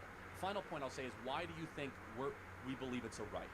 It's because we believe that, God forbid, if the government ever becomes tyrannical, we need an ability to defend ourselves against a tyrannical government. So please, your thoughts on it. Yes, absolutely. So there's two things I want to touch on. The first is being the context of the Second Amendment during its creation. Obviously, the Constitution was written in 1776. And it was 1787, and the Bill of Rights was 1791, but that's okay. Yeah. Anyways, so back then, the average, an experienced shooter on a musket can fire 3 shots a minute. All right, on average, it took 30 seconds to fire 1 shot. Modern day AR-15s, traditionally, if it's a stock model, holds about 30 rounds in a magazine. Now, you can customize that and make it carry more, sure, but the staggering statistic is that these AR-15s can empty this 30-round magazine in 5 seconds. What?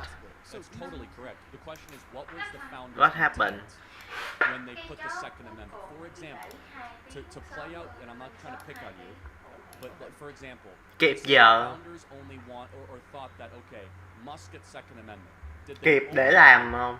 First Amendment? Không, anh hỏi thiệt, đó là một vấn đề rất nghiêm trọng và phải lường trước nha. Không phải lúc nào em làm cũng smooth đâu, em cần phải có một khoảng cách ra thời gian để mà dự trù.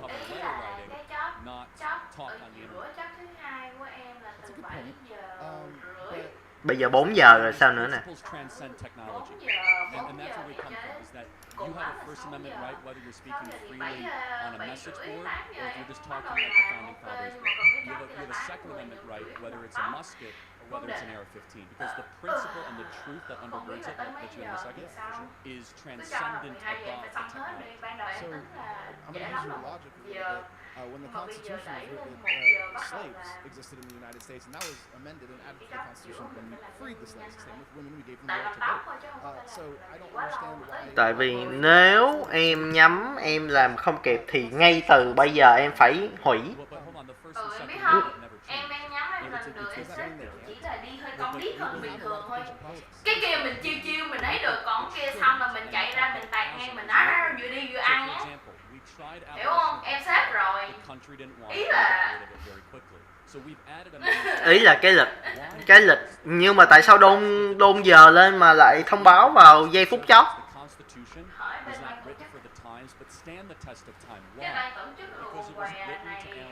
Không, nhắn liền, ý kiến liền, đâu có cái chuyện mà giờ lịch lên mà rất là cẩu thả như vậy được. So, for example, we believe that the right to be able to petition your government and speak is something that is eternal and should never change. Does that make sense? Yeah, and when you refer to the First Amendment, are you talking about the right to speak freely, or are you talking about the right to religion? Well, both. So there's two parts of the First Amendment: the free expression clause and the establishment clause. So it is, you basically have the right to petition your government for grievances or redresses, and the government shall not create basically a state-run religion or the free exercise thereof. That is the original wording of the First Amendment. So can I ask you how, if the government cannot create a national or state-run religion, when we have justices like Supreme Court Justice Clarence Thomas, who is making calls based off his Catholic beliefs, how is that not a violation of separation of church and state? Well, so first of all, separation of church and state is not in the First Amendment. You're gleaning that out of it. So that's actually a letter that Thomas Jefferson wrote in 1803 to the Danbury Baptist Convention, assuring the Baptists that the government would not come after them. So you're insinuating that is the subtext of it. However, the Warren Court resurrected that letter and said it's separation of church and state. However, you would agree that we can never have separation of conscience or morality of state, right? Can you elaborate? For example, you have somebody who's an office holder.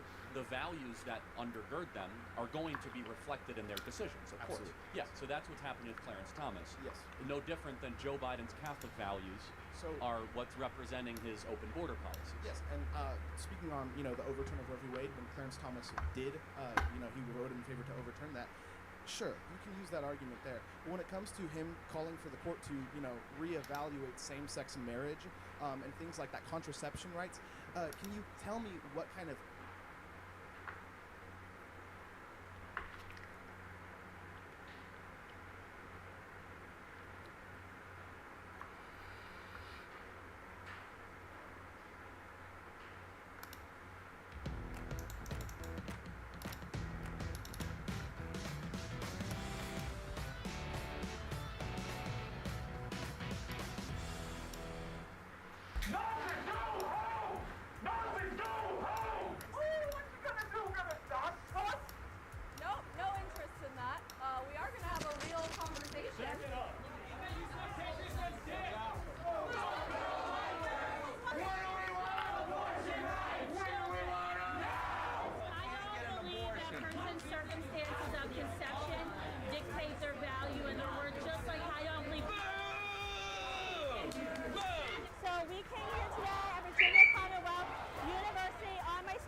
were you doing on the beach?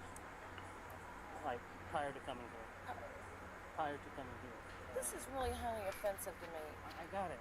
And that's why I'm trying to figure It's my vibrator, but I just put it in I was sitting on the beach. Don't do this to me. This is ridiculous. What am I being arrested for? Tìm hiểu xã hội Hoa Kỳ qua cảnh thực thi pháp luật thực tế. Vụ việc xảy ra ở Georgia, Mỹ.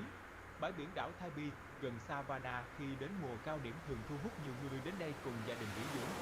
Một buổi chiều, cảnh sát địa phương đã nhận được cuộc gọi từ một khách du lịch. Bên kia nói rằng có một người phụ nữ ngồi trên bờ biển cách lều của họ không xa, trải một chiếc khăn tắm và ngồi lên, sau đó lấy ra một vật hình trụ từ trong túi, rồi bắt đầu làm những điều không thể tả. Thậm chí cả gia đình người gọi báo còn nghe thấy người phụ nữ tạo ra những tiếng động kỳ lạ. Một số cảnh sát sau đó đã đến hiện trường và tại một quán bar gần bãi biển đã tìm thấy người phụ nữ tên Christina này. Can we speak to you for a second? We'll get you over there. Go ahead and bring your stuff. Yep. Yep.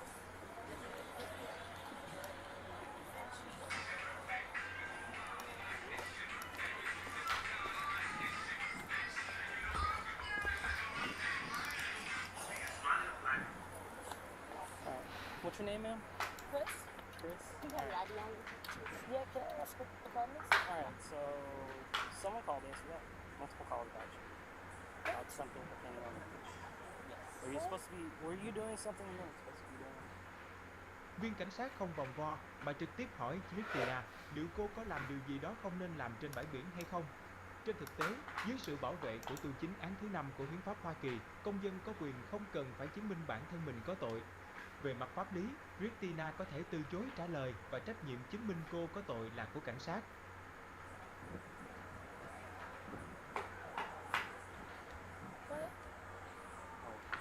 What were you doing on the beach? Like, prior to coming here? Prior to coming here. Were you at the beach at some point in time? Okay, I don't understand. There was nobody else. I was just sitting on my tongue, nobody was around me. Okay, and you were over at the beach? Like I was near the water. Yeah. Alright, well, like I said, someone called and they saw you doing something you weren't I supposed didn't. to do. No, that's not true. Okay, can you show? I mean, who did I offend? I don't understand. What did I do? What did I do? So apparently you were masturbating on the beach. Who saw that? A couple people. No, they didn't. That's not true. Christina ban đầu cố gắng phủ nhận lời buộc tội của viên cảnh sát. Lúc sau, cô đoán rằng đó là một trò đùa của bạn mình, nhưng sau khi nhận được câu trả lời phủ định từ viên cảnh sát, cô lại ngồi xuống đất và cố gắng giải thích với cảnh sát về hành vi của mình trên bãi biển. Is this one of my buddies? Okay, one of my buddies. It's a family. Okay, look, let me show you what I did.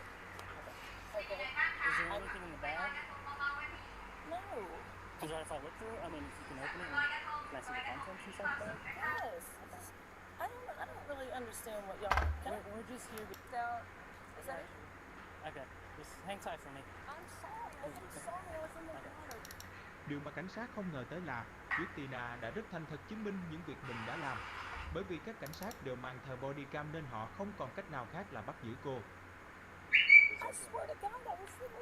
Không đứng đắn trong pháp luật thay đổi theo thời gian. Ở xã hội phương Tây những năm 1970, việc phụ nữ trưởng thành để lộ rốn được coi là khiếm nhã. Nhưng bắt đầu từ những năm 1990, giá trị... Wouldn't it be crazy if you could create voice? What were you doing on? Một nhà hàng đông khách du lịch khiến cô bị bàn tán và ảnh hưởng đến tình trạng của cô. Một số người cũng nghĩ rằng hành vi của cô cũng không ảnh hưởng đến người khác và cô đã hợp tác thành thật với cảnh sát nên không cần đối xử như vậy. Điều này sẽ càng làm mất lòng tin vào mối quan hệ giữa cảnh sát và dư luận. Còn một bộ phận cư dân mạng ủng hộ cảnh sát cho rằng khi cảnh sát nhận được cuộc gọi, họ chỉ làm công việc của mình. Christina đã thừa nhận điều đó trước camera và cảnh sát chỉ có thể bắt giữ cô theo thủ tục. Lúc đó, cảnh sát không hề biết về tình trạng bệnh của cô. Nếu lúc đó Christina chọn im lặng thì có lẽ đó là lựa chọn.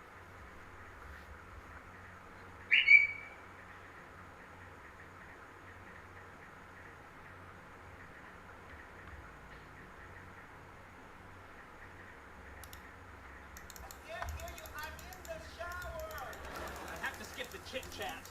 Emergency. What kind of emergency?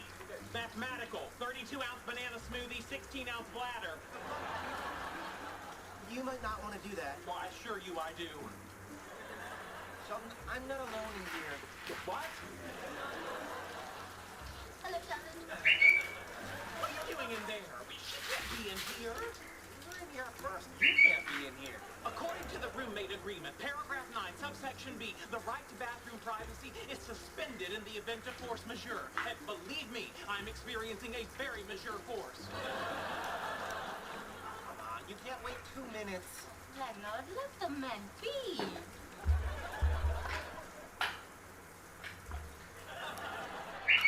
Penny! Penny! Penny! What? Move! Move! Move! I have to skip the chit-chat. Emergency. What kind of emergency? Mathematical. 32-ounce banana smoothie, 16-ounce bladder. You might not want to do that. Well, I assure you I do. I'm going to have to let one of you go. Let it be me. Leonard, you are my roommate, my source of transportation, and you help me fold my sheets when they come out of the dryer. You are safe. Can I whistle? Don't be silly. Howard, you do not have a PhD. Your cologne is an assault on the senses. And you're not available for video games during the Jewish high holidays. Guilty as charged. I'm out. No, you two are safe. Come on, what do I have to do? Okay, you know what? I see where this is going. I'm not one of you guys. I'm not a scientist, so just Penny, Penny, Penny, everything you're saying is true, but please allow me to continue. Raj, you're out.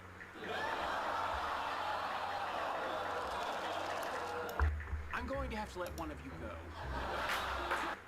Disappear from social media and do this instead.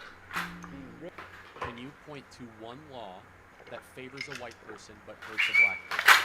That's the thing, though, right? Is that it shouldn't be in law. It's not in our law, but it happens every day. But then where is it? Look around. No, hold on. You see a disparity, so you see a gap, and you scream racism. No, that's not what I'm doing.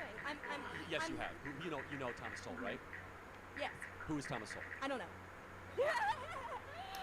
But, okay, it's a great book called Discrimination and Disparities, where he argues that it is an immature view to act, wow, there's a disparity, it must be racism. There are hundreds of other contributing factors. Give me a macro example of racism that affects all people, not just one person being a jerk to another. The gender wealth or No, that's wealth gap. That's a disparity. That's not racism. Racism is an action, not a result. You got to show me an action. Can you point to one law that favors a white person but hurts? Because the Quran does not say. I mean, what's your profit margin, Mr. Patrick? It's circa 50%.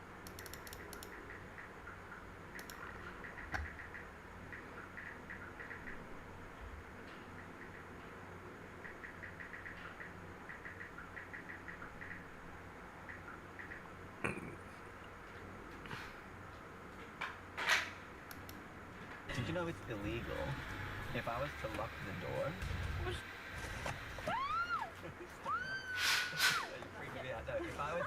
If I was to lock the door and not let you leave, that's entrapment, and I can go to jail for a little while. What? Okay, let's go. I'll film it. No, I really don't. I'll film it. Thanks for joining me, you ho-ho-ho. Thanks for the lead. That should save you like $5. Did you know it's illegal if I was to lock the door?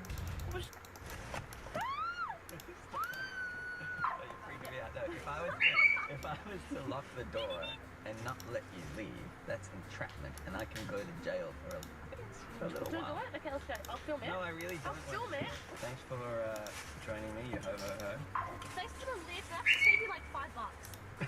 Did you know it's illegal if I was... In the West, you're very, what's the word? Woke.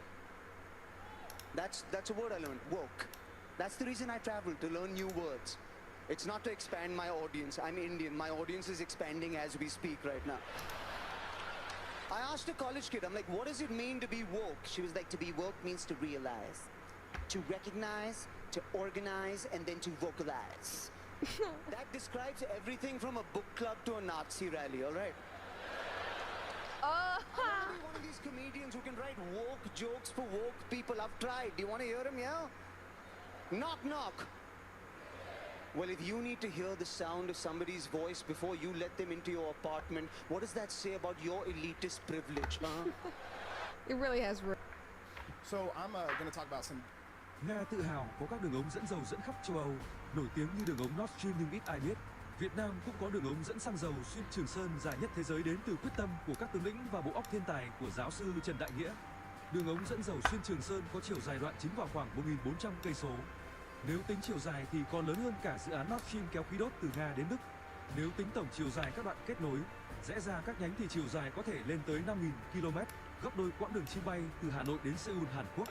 Đường ống này vắt qua cả nước bạn Lào và Campuchia và nhanh chóng giải quyết cơn đau đầu cho đại tướng Võ Nguyên Giáp khi bộ đội ta không phải sử dụng va trần, lấm lem để vách từng can xăng, hạn chế bị bỏng trên đường hành quân, mất đi chức năng sinh sản do phải tải xăng qua vùng nhiễm chất da cam.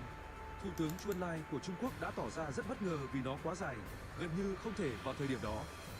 Sau này, ngay cả Viện trưởng Viện dầu khí Pháp, rồi đến hai tướng không quân Mỹ Harry Aderholt và Richard Sack thì đã phải thán phục nhắc đến hai từ huyền thoại. Nga tự hào có các đường ống dẫn dầu dẫn khắp châu Âu. Would you cook for me for 100 pounds? Would you cook for me for 100 pounds? Yeah, sure. Let's go. Fine, sure. Would you cook for me for 100 pounds? Yeah. You want to do it? Yeah. Where are you from? I'm from Pakistan. Is it safe around here? Yeah, it's safe. This is my room. I live with my roommate. Oh, hello, hello. I cook this one. You're gonna make omelette Hussein? Yes. You grind it there? Yeah. What is your biggest dream? To be a doctor, yeah. I have a lot of bigger dreams. For some oil, yeah. A little bit, yeah. This is a tomato paste. This is paper, black paper, yeah. I will do like this. I'm not a professional, but I like cooking. Sometimes if you have time, come here. The devil tested Jesus. Yep. And the first thing he said is, you shall not test God. Ask for signs when testing God. So even Jesus himself didn't ask for signs. And that's why the statement, God, prove yourself scientifically to me and then I will believe in you, is so dishonest. First point is God's a spiritual being, so there's no scientific proof or disproof for God.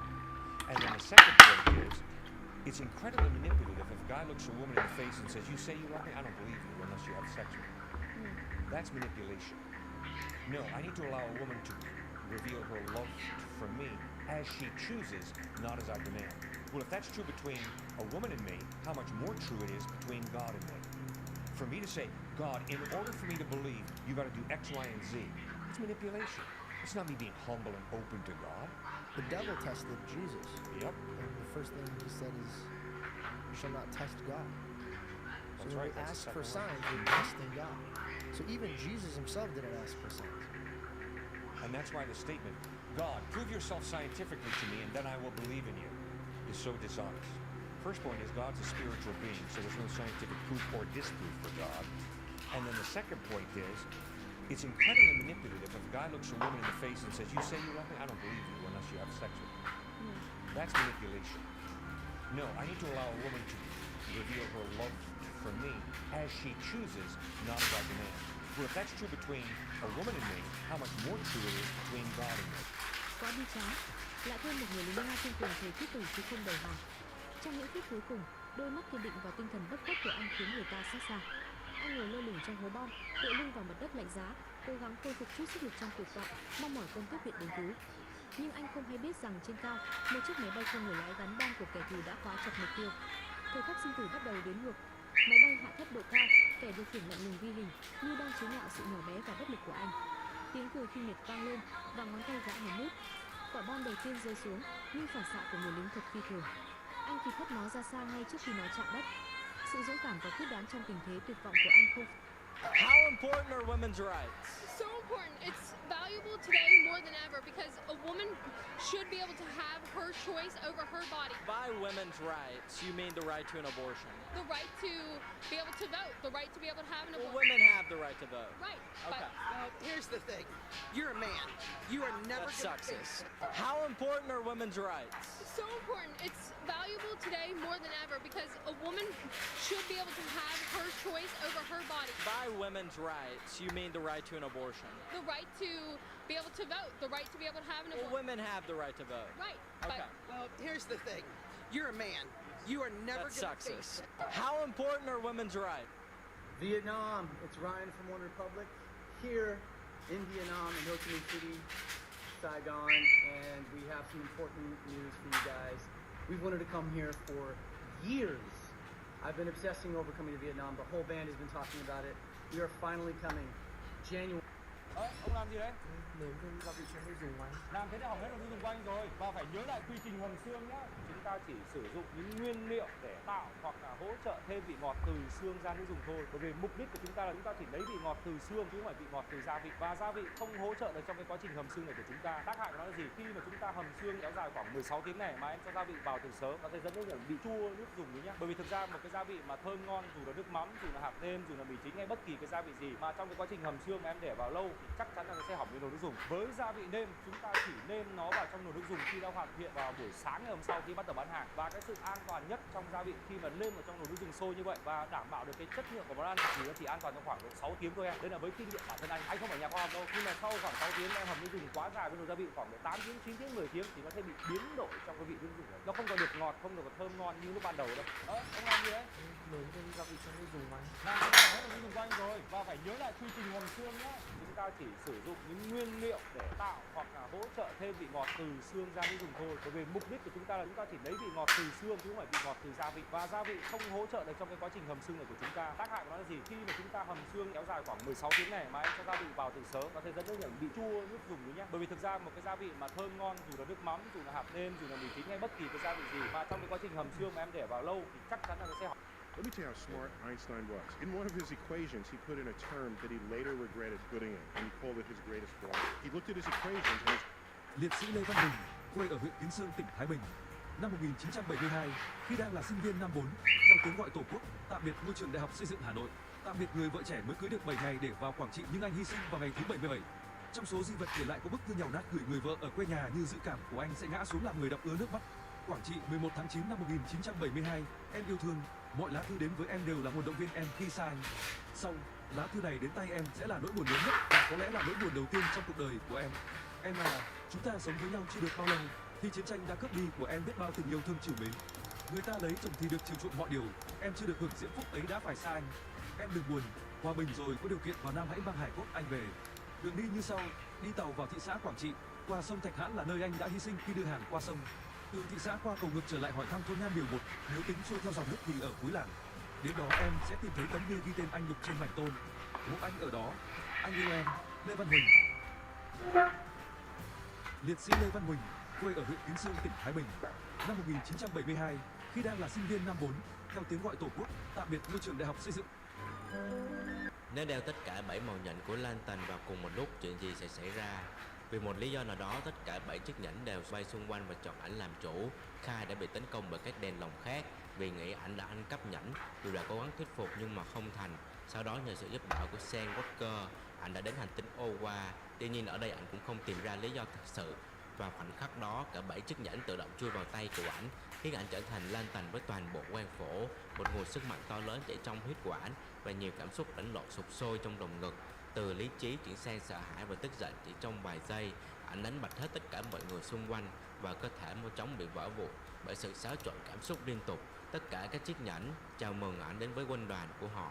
Chưa biết chuyện gì xảy ra thì ảnh lại bị đánh đập bởi tụi lồng đèn cam. Chỉ khi điều khiển được mọi cảm xúc và nguồn sức mạnh mới này, Khai trở thành White Lantern, điều khiển toàn bộ quang phổ ánh sáng.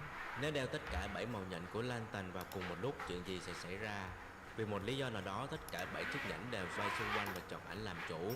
Khai đã bị tấn công bởi các đèn lồng khác vì nghĩ ảnh đã ăn cắp nhẫn. Dù đã cố gắng thuyết phục nhưng mà không thành. Sau đó nhờ sự giúp đỡ của Sam Walker, ảnh đã đến hành tinh Khoa. Tuy nhiên ở đây ảnh cũng không tìm ra lý do thực sự.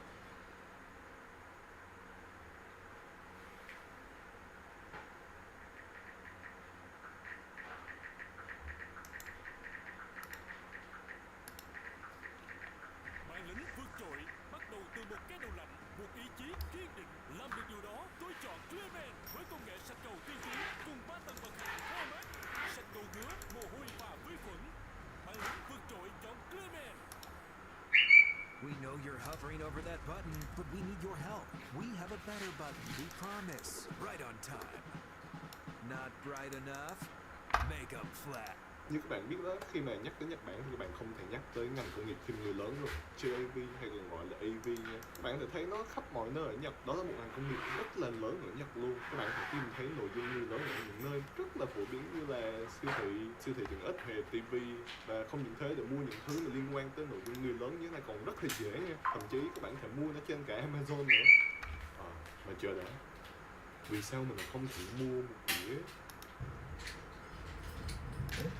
Why are you make up for what? Today? When did you make it? Are you eating? No. I don't order anything. I think it's normal.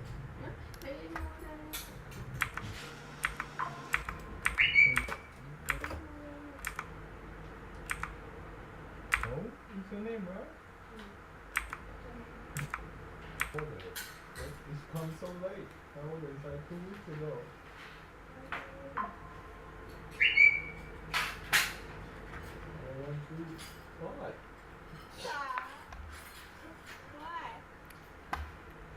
It's your fault. Support the trailer. Why not? I mean, if everyone works together that, then there's no point anymore, right?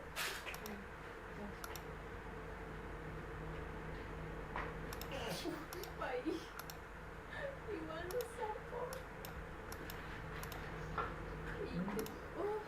You don't want to support them. Like, go away, please. Why not?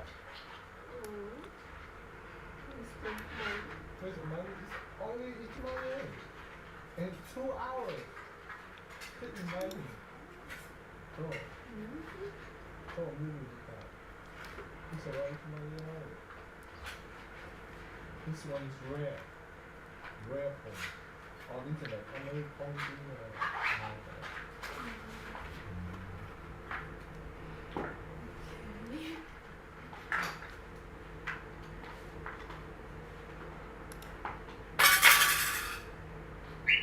So, are you gonna allow me to watch this? No. But you don't have to buy. Well, you just implement it.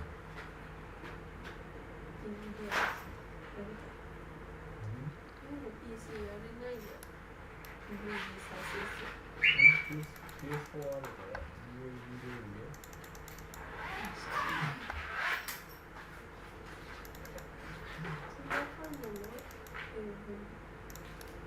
Oh, you explain myself out.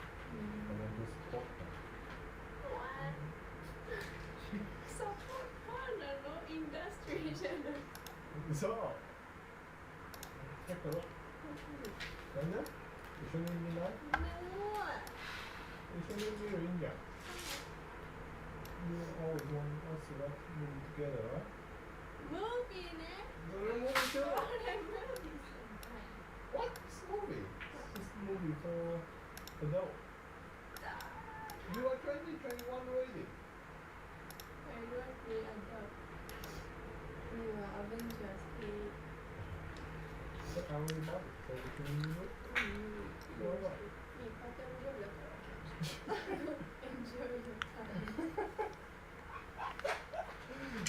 So you don't feel sad?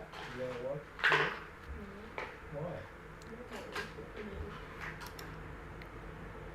I mean, I already have girlfriend. Do you think that people have girlfriend too and watch porn?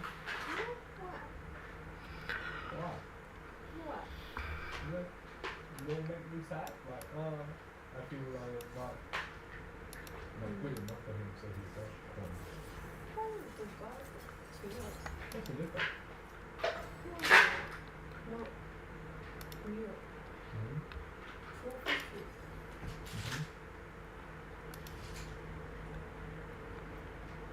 So what happens? You go back home and you see you masturbate and you porn. What you gonna do?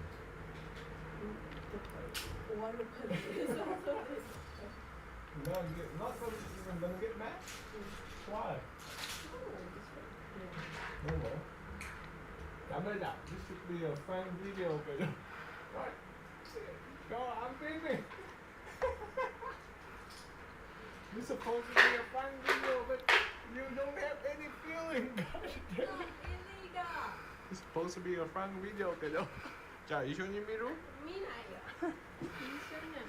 나는 이쇼님 미나. Enjoy your time. And enjoy my time. 자, 이쇼님 enjoy our time together. Enjoy. I don't want to enjoy this movie. Why? It's yours. Then I will share it with you. You are interesting. So this is supposed to be a fan video, but you don't have the feeling. No. So do you think I should support?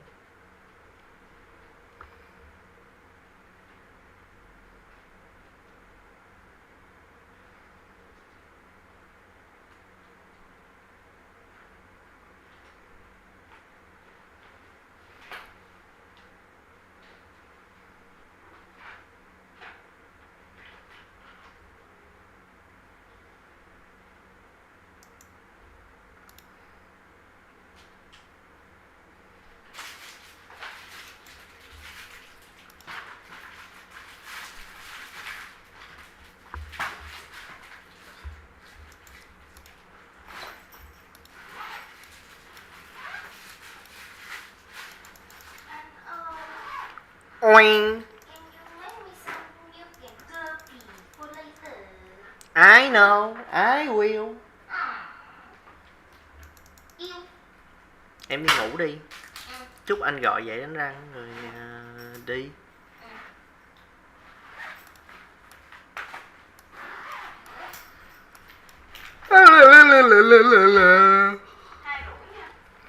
Ok. 2:30. Anh tưởng 4 giờ. 4 giờ có mà. Bro. Quận 10. Bro. Từ đây chạy lên quận 10. Thì 30 phút hơn. Nhưng mà dậy sớm uống rồi còn rửa mặt đánh răng nữa.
Hi hi đi.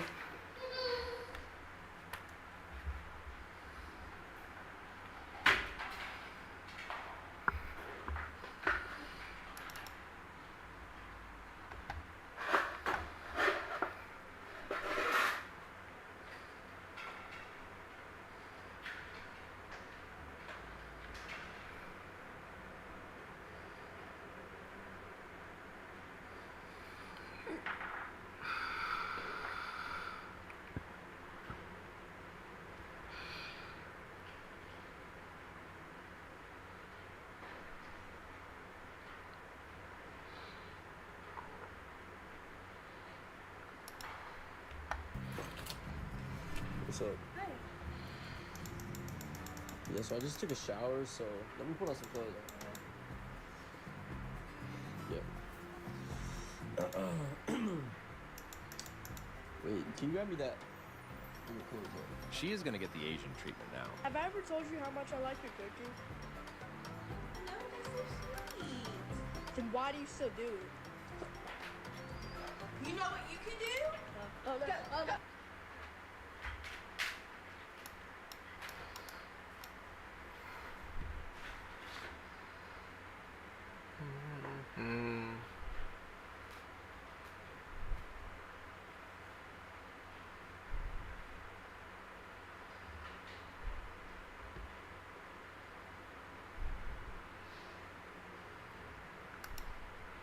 Tại một buổi phỏng vấn của Hội đồng Y tế, nam chính Ma Tút mắc chứng bại não được đưa đến bằng xe lăn. Anh không thể nói được vì căn bệnh này. Câu chuyện quay ngược về năm 1987, khi Ma Tút vẫn còn là một cậu bé, đỡ con trai. Nhưng sau vài buổi, người chuyên này có ý nghĩa. Ma Tút di chuyển trên sàn nhà bằng lưng. Cha cậu lúc nào cũng chơi đùa vui vẻ cùng cậu. Trong cơn tuyệt vọng, cha mẹ Ma Tút thuê một chuyên viên massage để giúp đỡ con trai. Nhưng sau vài buổi, người chuyên viên này cũng nhận ra rằng mọi nỗ lực đều vô ích. Thậm chí ông ấy còn từ chối nhận tiền cho buổi cuối cùng. Người mẹ buồn bã đưa con trai đi dạo, nhận ra rằng tất cả nỗ lực của mình đều vô vọng. Nhưng có vẻ như Ma Tút muốn nói điều gì đó với bà, khiến bà buộc phải suy nghĩ về những gì cậu đang cố truyền đạt. Rào cản trong giao tiếp này khiến bà rất đau lòng. Trong cơn thất vọng, bà lại đẩy xe đưa Ma Tút về nhà. Trên đường đi, Ma Tút giải thích trong lời dẫn chuyện rằng cậu cũng rất buồn vì không thể giao tiếp với gia đình. Ở nhà, cha cậu nói chuyện với cậu, dạy cậu cách đập tay lên bàn như một người đàn ông thực thụ. Lời dẫn chuyện cho biết từ khoảnh khắc đó, cậu quyết tâm học tất cả những gì có thể. Cậu bò trên sàn đến bên mẹ, cầu xin bà bế mình lên, và người mẹ bỏ qua sự phản đối của con gái để hỗ trợ cậu. Chiều hôm đó, Ma Tút ngồi bên bậu cửa sổ, quan sát cuộc sống của hàng xóm qua các ô cửa sổ đối diện. Đó là cách cậu học cách giao tiếp với xã hội. Một ngày nọ, gia đình nhận được một gói quà từ người chú ở Đức. Trong những món quà thông thường, có một quả trứng trông rất bí ẩn, nhưng thực chất đó là một quả dừa. Người cha mở nó bằng các vật dụng khác nhau và cả gia đình chăm chú theo dõi. Từ đó Ma Tút học được bài học về sự kiên trì. Đồng thời cậu cũng quan sát những vị khách của mẹ đến thử các chiếc váy mới. Một ngày nọ, khi cậu đang xem một chương trình về tên lửa vũ trụ, chị gái Matilda cảm thấy ồn ào nên đã tắt tivi, khiến Ma Tút vô cùng tức giận. Người mẹ nhận thấy những cử động khó chịu của cậu nên đã chạy đến bật lại chương trình. Mặc kệ Matilda khăng khăng rằng em trai mình không hiểu gì cả. Trong lúc đó, Matilda hỏi chiếc kẹp tóc của mình ở đâu. Ma Tút ngay lập tức bò đến ghế sofa và phát ra những tiếng rên rỉ. Mọi người cố gắng dỗ dành cậu, nhưng thực chất cậu đang cố gắng chỉ họ chiếc kẹp tóc đã rơi xuống dưới ghế. Đến cuối cùng cũng không một ai nhận ra điều đó. Năm 1989, cha của Ma Tút chỉ cho cậu bầu trời đêm qua cửa sổ, kể cho cậu nghe về các vì sao. Trong lời dẫn chuyện, Ma Tút tự hỏi công việc của cha mình là gì. Khi cậu lớn hơn, cha cậu tự chế tạo một chiếc xe lăn mới cho cậu từ phế liệu, bao gồm một khung giường xếp và bánh xe từ một chiếc xe đẩy. Sau đó, gia đình ăn mừng cuộc bầu cử dân chủ đầu tiên tại Ba Lan và sự giải phóng khỏi chủ nghĩa xã hội. Cha của Ma Tút đến cửa hàng, nói rằng ông sẽ đi mua một ổ khóa mới, nhưng lại trở về nhà muộn trong tình trạng say xỉn. Ông trèo lên ban công và gõ cửa sổ để thu hút sự chú ý của Ma Tút. Trong lúc đó, người dân Ba Lan đang vui mừng bắn pháo hoa lên bầu trời. Khi cậu đang chăm chú nhìn, cha cậu không may ngã từ ban công và qua đời. Trước khi mất, cha đã để lại cho Ma Tút lời căn dặn rằng cậu không bao giờ được bỏ cuộc. Đến năm 1998, Ma Tút đã trưởng thành nhưng vẫn bò đến bên cửa sổ để ngắm các vì sao.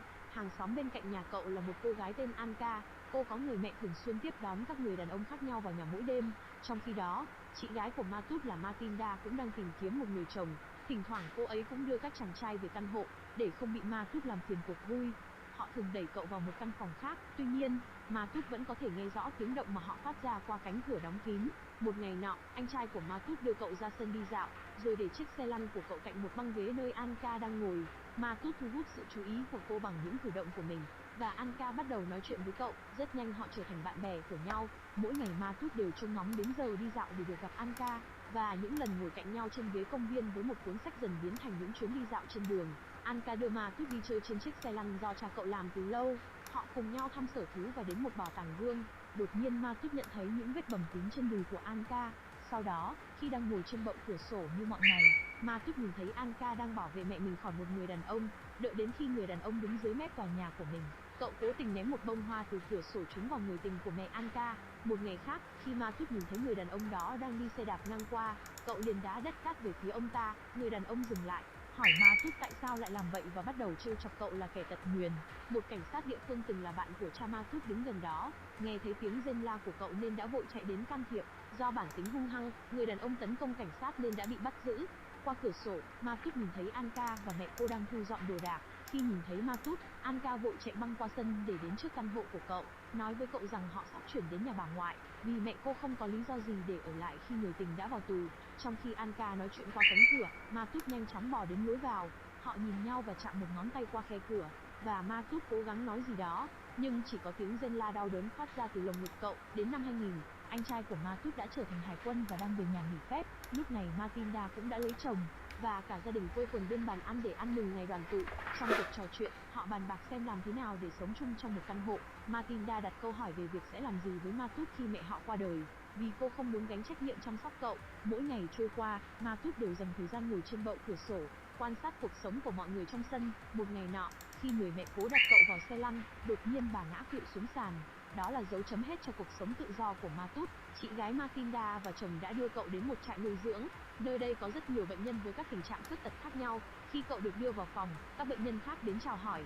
Ma Tút dần làm quen với cuộc sống ở trại nuôi dưỡng, hy vọng rằng một ngày nào đó mẹ cậu sẽ đến đón cậu về nhà. Mặc dù mọi người trong trại nuôi dưỡng rất thân thiện, nhưng Ma Tút vẫn cảm thấy lạc lõng và cô đơn.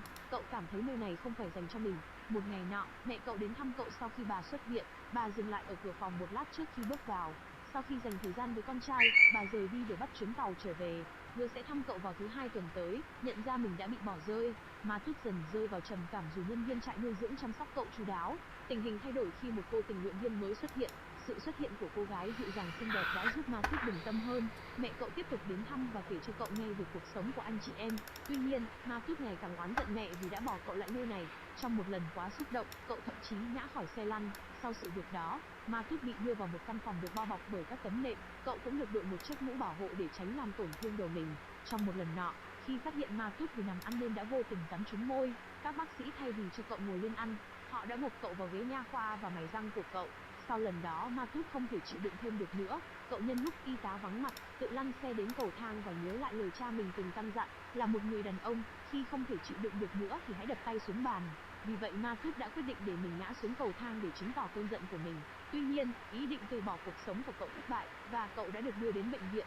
Năm 2005, một y tá dẫn tình nguyện viên mới tên là Mazda đến khu phòng của Ma Tút và các bệnh nhân khác. Đây là một thử nghiệm để cô biết trước những gì mình sẽ phải đối mặt và có thể từ chối công việc. Nhìn Mazda, Ma Tút nghĩ rằng có lẽ ngực phụ nữ không phải là điều quan trọng nhất trong quá trình chăm sóc cậu. Mazda nhận thấy rằng Ma Tút có phản ứng với lời nói của cô. Một ngày nọ, Mazda bật nhạc trong phòng và bắt đầu nhảy múa, nói rằng đó là cách cô giải tỏa những suy nghĩ nặng nề. Một y tá vô tình bắt gặp và tỏ ra hoài nghi khi Mazda khẳng định rằng Ma Tút hiểu những gì mình nói. Trong một lần, Ma Tút phản ứng với tạp chí nóng bỏng trong tay của nhân viên. Điều này không thoát khỏi sự chú ý của Mazda. Đến sinh nhật lần thứ 25 của Ma Tút, mẹ cậu đến thăm và mang theo một chiếc bánh. Khi Mazda xuất hiện, cô xin phép đưa cậu đi dạo bên ngoài trại nuôi dưỡng. Không lâu sau vào giữa đêm, Mazda vào phòng của Ma Tút với một món quà đặc biệt. Cô mang đến một tạp chí thú vị và đưa cho cậu xem. Nhận ra sự hứng thú của cậu, Mazda còn cởi quần áo để Ma Tút có thể chạm vào cô. Sau đó, Mazda đưa Ma Tút đến một nhà hàng cho bữa tối Giáng sinh. Cha cô, mẹ kế và các vị khách đều có mặt. Sự xuất hiện của một người khuyết tật trên xe lăn gây chút khó chịu cho họ. Mazda càng làm tình hình tệ hơn bằng cách giới thiệu Ma Tút là bạn trai của cô, rồi còn thản nhiên hôn vị hôn phu của mình ngay trước mặt mọi người. Các vị khách quay mặt đi ngượng ngùng, còn cha cô nhìn với vẻ mặt không hài lòng. Mazda mời Ma Tút uống từ ly của mình.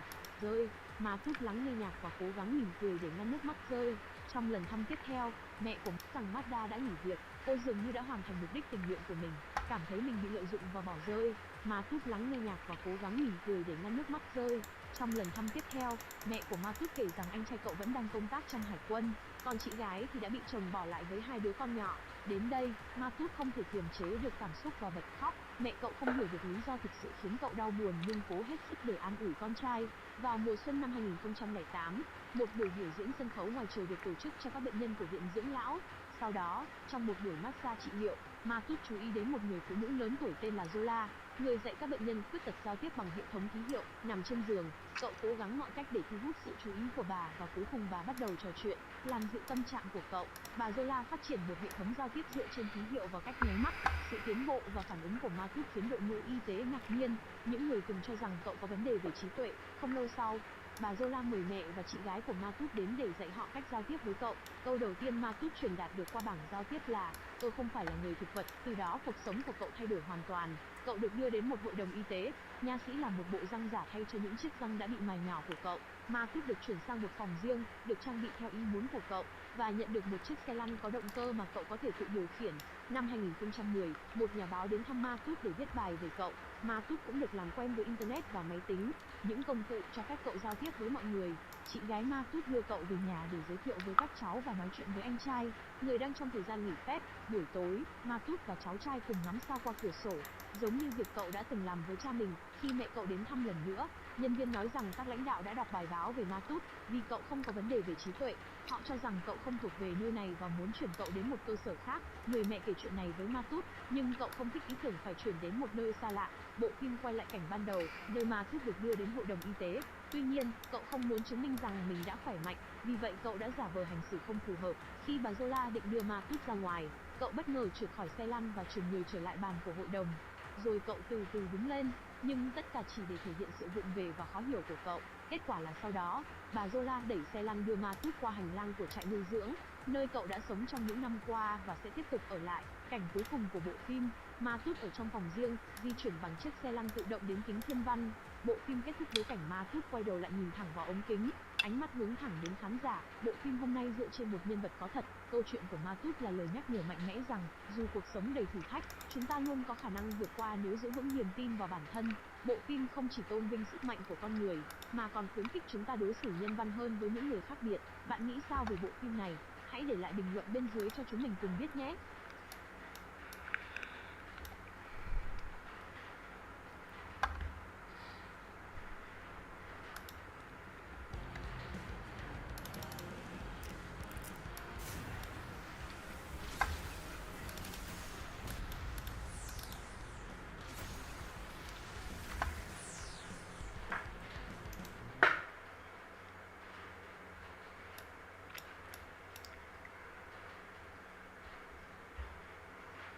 There are many people misunderstand.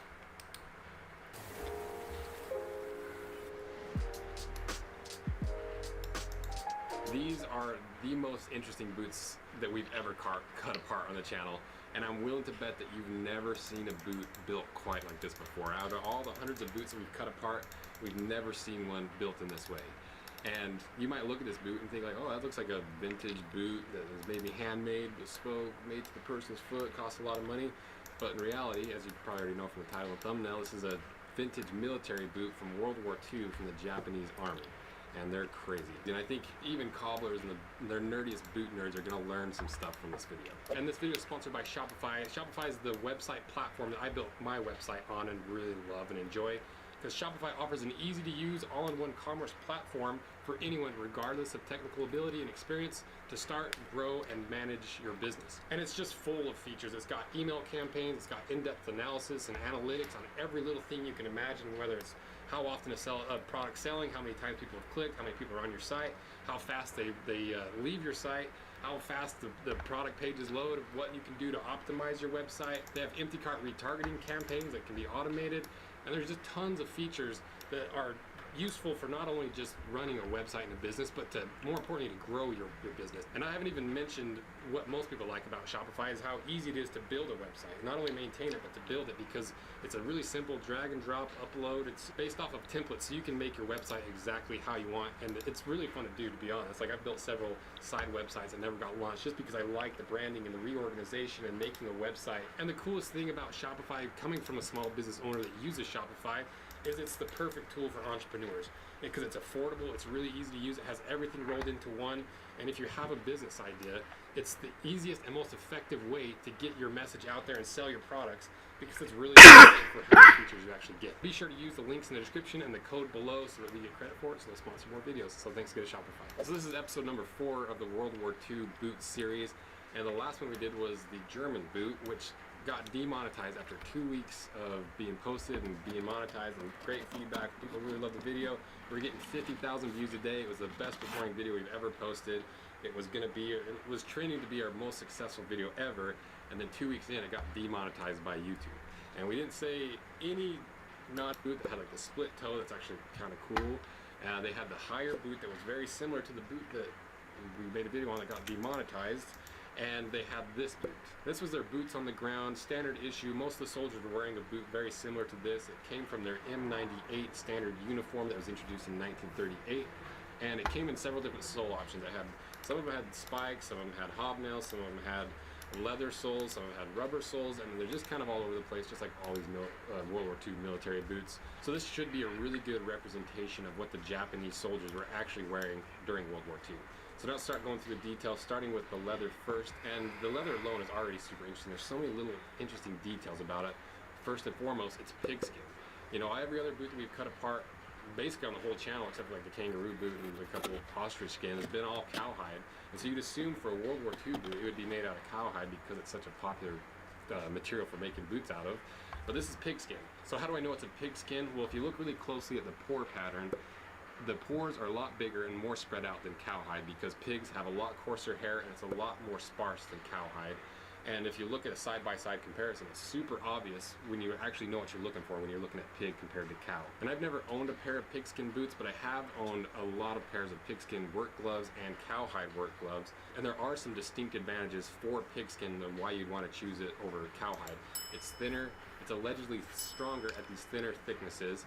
It has a lot tighter grain pattern and fiber structure, so it's a lot less fuzzy than the flesh side of cowhide.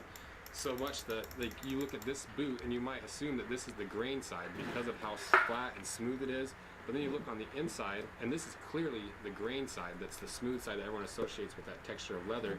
And this outside is that typical suede that you see on the reverse side of leather.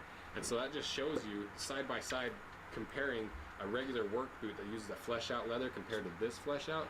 This is way less fuzzy. And one of those advantages is that it's super flexible and pliable and thin but strong. Because if we take a quick measurement of these different parts of the leather, it's kind of all.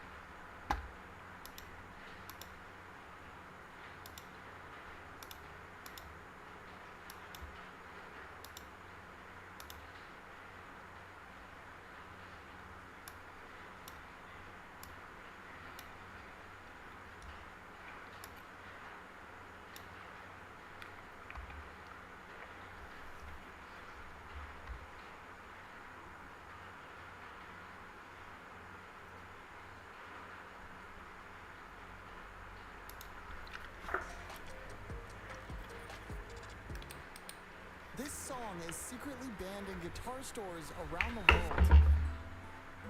What are you doing? What are you doing? And it's all because of a strict store policy. All your favorite stores have them, and they're kept secrets for a very good reason. And I've uncovered the weirdest store policies from all your favorite stores, and today I'm gonna test them and see if they're actually enforced or long forgotten. Starting with our very first store, Pizza Hut. Now everybody loves a good pizza, but what if I told you you could get it without paying? Now hear me out.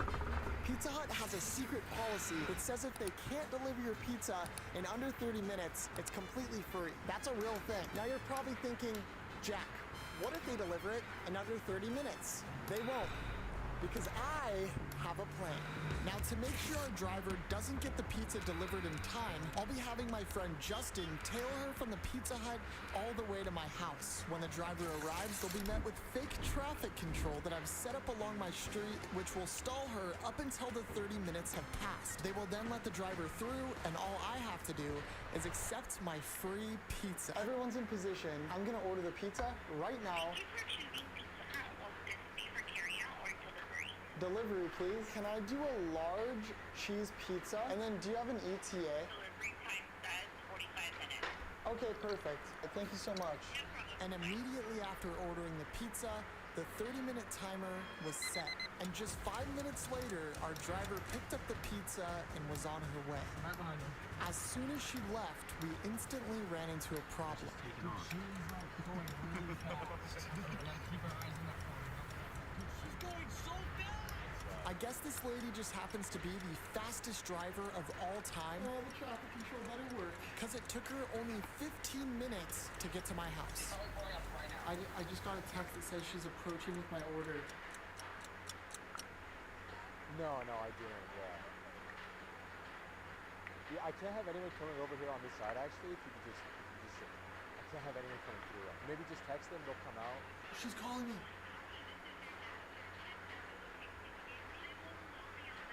they don't want me to walk on the pavement, but they said like 15 to 10 minutes. We were somehow able to stall her for another 15 minutes, which was just enough time to get us right over the 30-minute mark. One more minute. And so we let the driver through, and now all I had to do was accept my free pizza. Hopefully.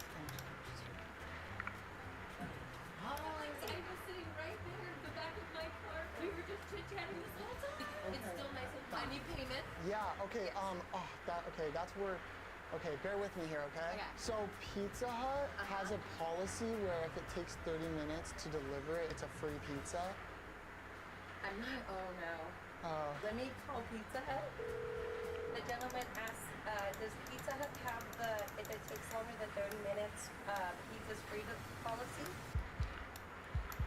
Oh, you guys don't have that policy? Did you want to ask her, just double check? Yeah, sure. Hi, so I checked on the website and it says that it's still valid and you guys do that policy.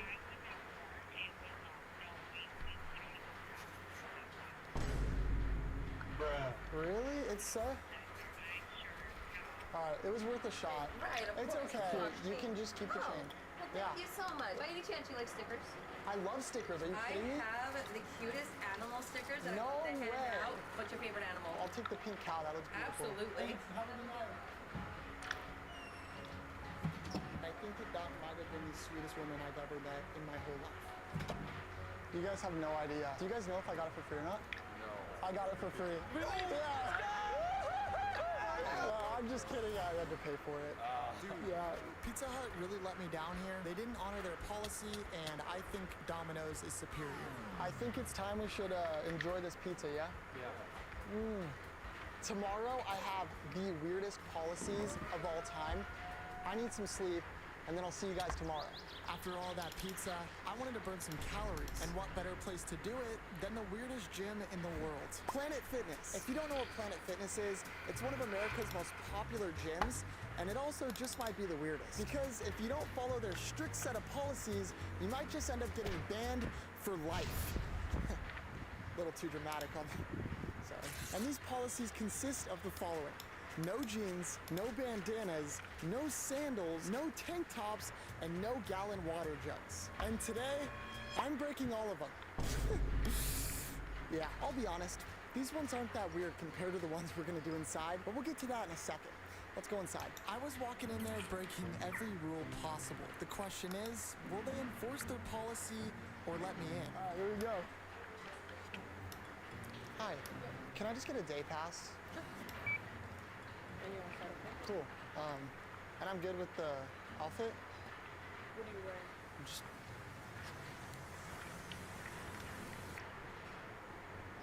Jeans aren't allowed. Could you make an exception? You're good. I'm good? Yeah. And the water bottle's cool too? Yeah. Oh, thank you. You're the best. Just like that, I did the impossible. There's no way. But I wasn't done yet. Okay, guys. I'm genuinely so nervous right now. Everybody's looking at me. I've never been to a gym. There's still more policies that I need to break before I leave here. So my goal is to break all 3 without getting kicked out. And the next 3 policies are no grunting, no flexing in the mirror, and no dropping weights. They literally have a designated alarm that goes off when you drop weights, and it's called the lunk alarm. It's probably gonna be the most awkward thing I've ever done. It's time to start grunting. I can get a little loud, is that okay? All right.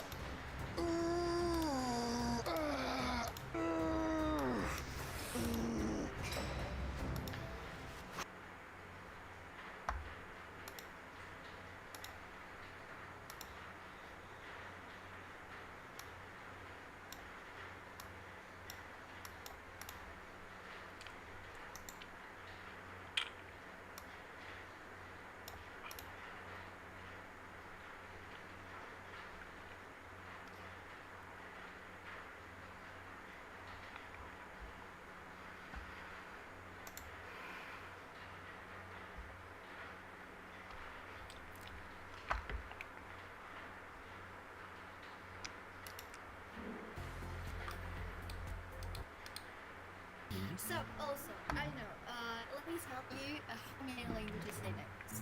I know Romanian, I know Moldavian, I know Russian, Ukrainian, Spanish, Italian, and English. I'm learning Japanese, even Chinese, ¿Cómo que tienes 14 años y hablas como 7 idiomas? ¿Qué carajo? ¿Cómo lo haces? Wait, I wanna ask you, how old are you? Well, I'm 25. But yeah. You know, like, the age is just a number, you know? Basta. No. No. Call me. Non voglio andare a prigione.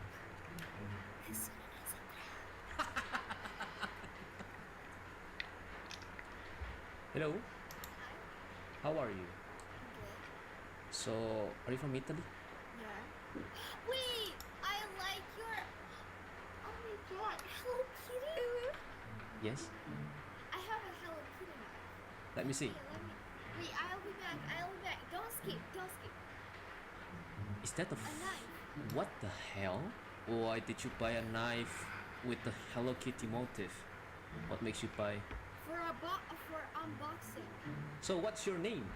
My name is Dea. Di dove sei? There. You become Italian, drink that. Don't drink that. Don't become Italian. No. Be yourself. Dai, Dea. Ma perché? Ma perché?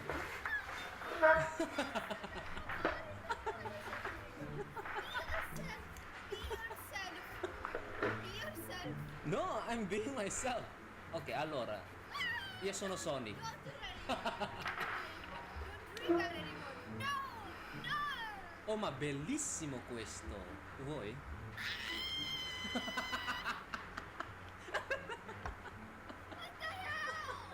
Basta vederlo, ma fa schifo, tipo... Oh. Ok, basta. Be yourself, be I'm- my favorite. What the fuck?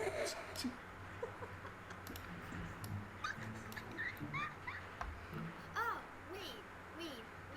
Cosa? Why? Why tu? Ah, wo aini. Actually, I'm not Chinese. I'm from Indonesia. I don't know how to speak Chinese. What? You're from Indonesia? Wait, I had to make a presentation About Indonesia? with Indonesia. Dai, ti aiuto. Cosa vuoi sapere? I just made it. Ah, you've made it. I already made it. You're gonna be shocked, like I'm too good for this. Wait. Cosa? See here. Ok, yeah. Ma basta dirlo, fa schifo! Cosa? È buonissimo! Giuro! Indonesia, finally, okay, finally. I made it in Italian. I don't know if you're gonna get it, so... Andiamo. Allora, Indonesia è il più grande stato insulare del pianeta, con le sue oltre 14.000 isole, delle quali oltre 1.000 sono abitate da 30 gruppi etnici e culturali distinte, che parlano 365 lingue e Falso! 300 no. 600. No, 700. Sì. Oh, but I already like said that. Ah, well, it's fine. I mean, at least they will learn something about So, Indonesia. secondly, l'Indonesia occupa interamente l'arcipelago indonesiano ed è costituito da circa 14.000 isole. Solo le isole di Borneo, di Timor e della Nuova Guinea appartengono di parte di altri stati, rispettivamente Malaysia, Brunei, Timor Est e Papua Nuova Guinea. So, la capitale è Giacarta. Molto bene. Capitale Giacarta. Il presidente Joko Widodo, Molto bene. Sì. ok, ha annunciato ufficialmente di voler trasferire la capitale nel Kalimantan orientale. Sì. Ultimamente sì. Okay, my internet is joking. I'm gonna searching your YouTube. Okay, I found you. Allora, quanti anni hai? 14, vero? 14. E quanto tempo già abiti in Italia? 3 anni. So, also, I know, let me tell you how many languages I know. I know Romanian, I know Moldavian, I know Russian, Ukrainian, Spanish, Italian, and English.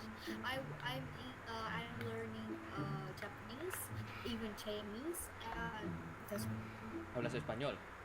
yeah, hablo español. lo hablas bien o sea, o cómo? No bien, no. No bien. Pero es como muy fácil, ¿no? Porque es como parecido entre español e italiano. La mia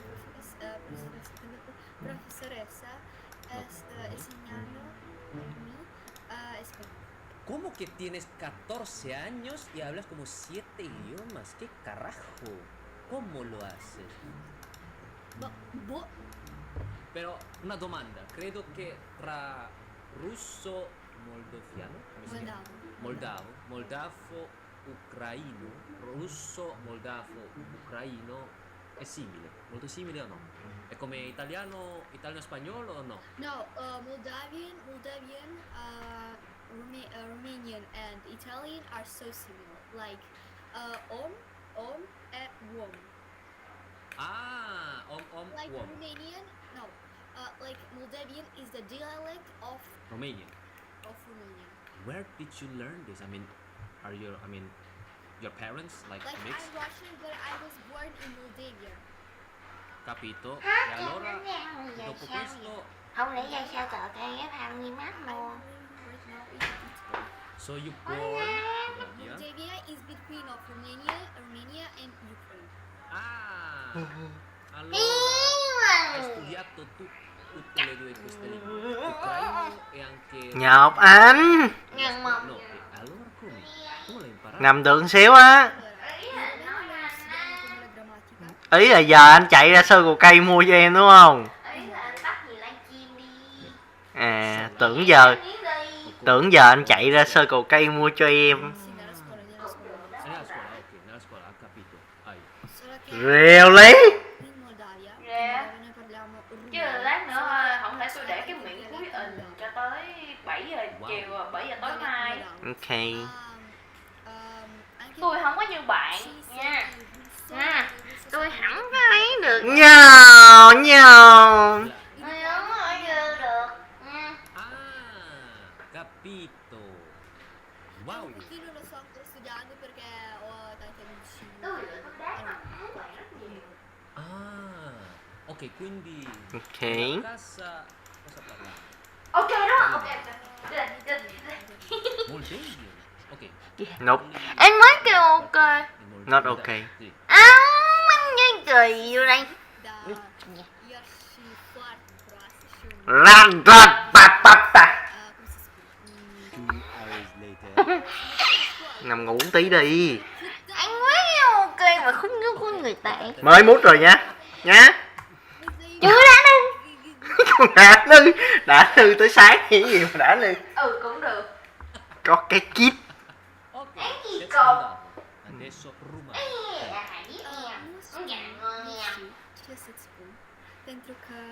Dentro mina. Ma perché quando parli rumano sei più calma, più tranquilla? Because like Romanian is more difficult for me to speak. Like it's too difficult for speak Romanian because like I don't know, like Romanian it's a calm, it's equals calm, like a very calm person. Like I'm talking Russian and Russian is aggressive. I'm talking Moldavian. Moldavian is aggressive. I'm talking Ukrainian. Ok, dễ. Giờ anh chạy ra ngoài đó anh mua cho. I wanna learn Dutch. Like I wanna. Nope. Anh đi con cúp. German is I'm fine. I don't know. Tiền thể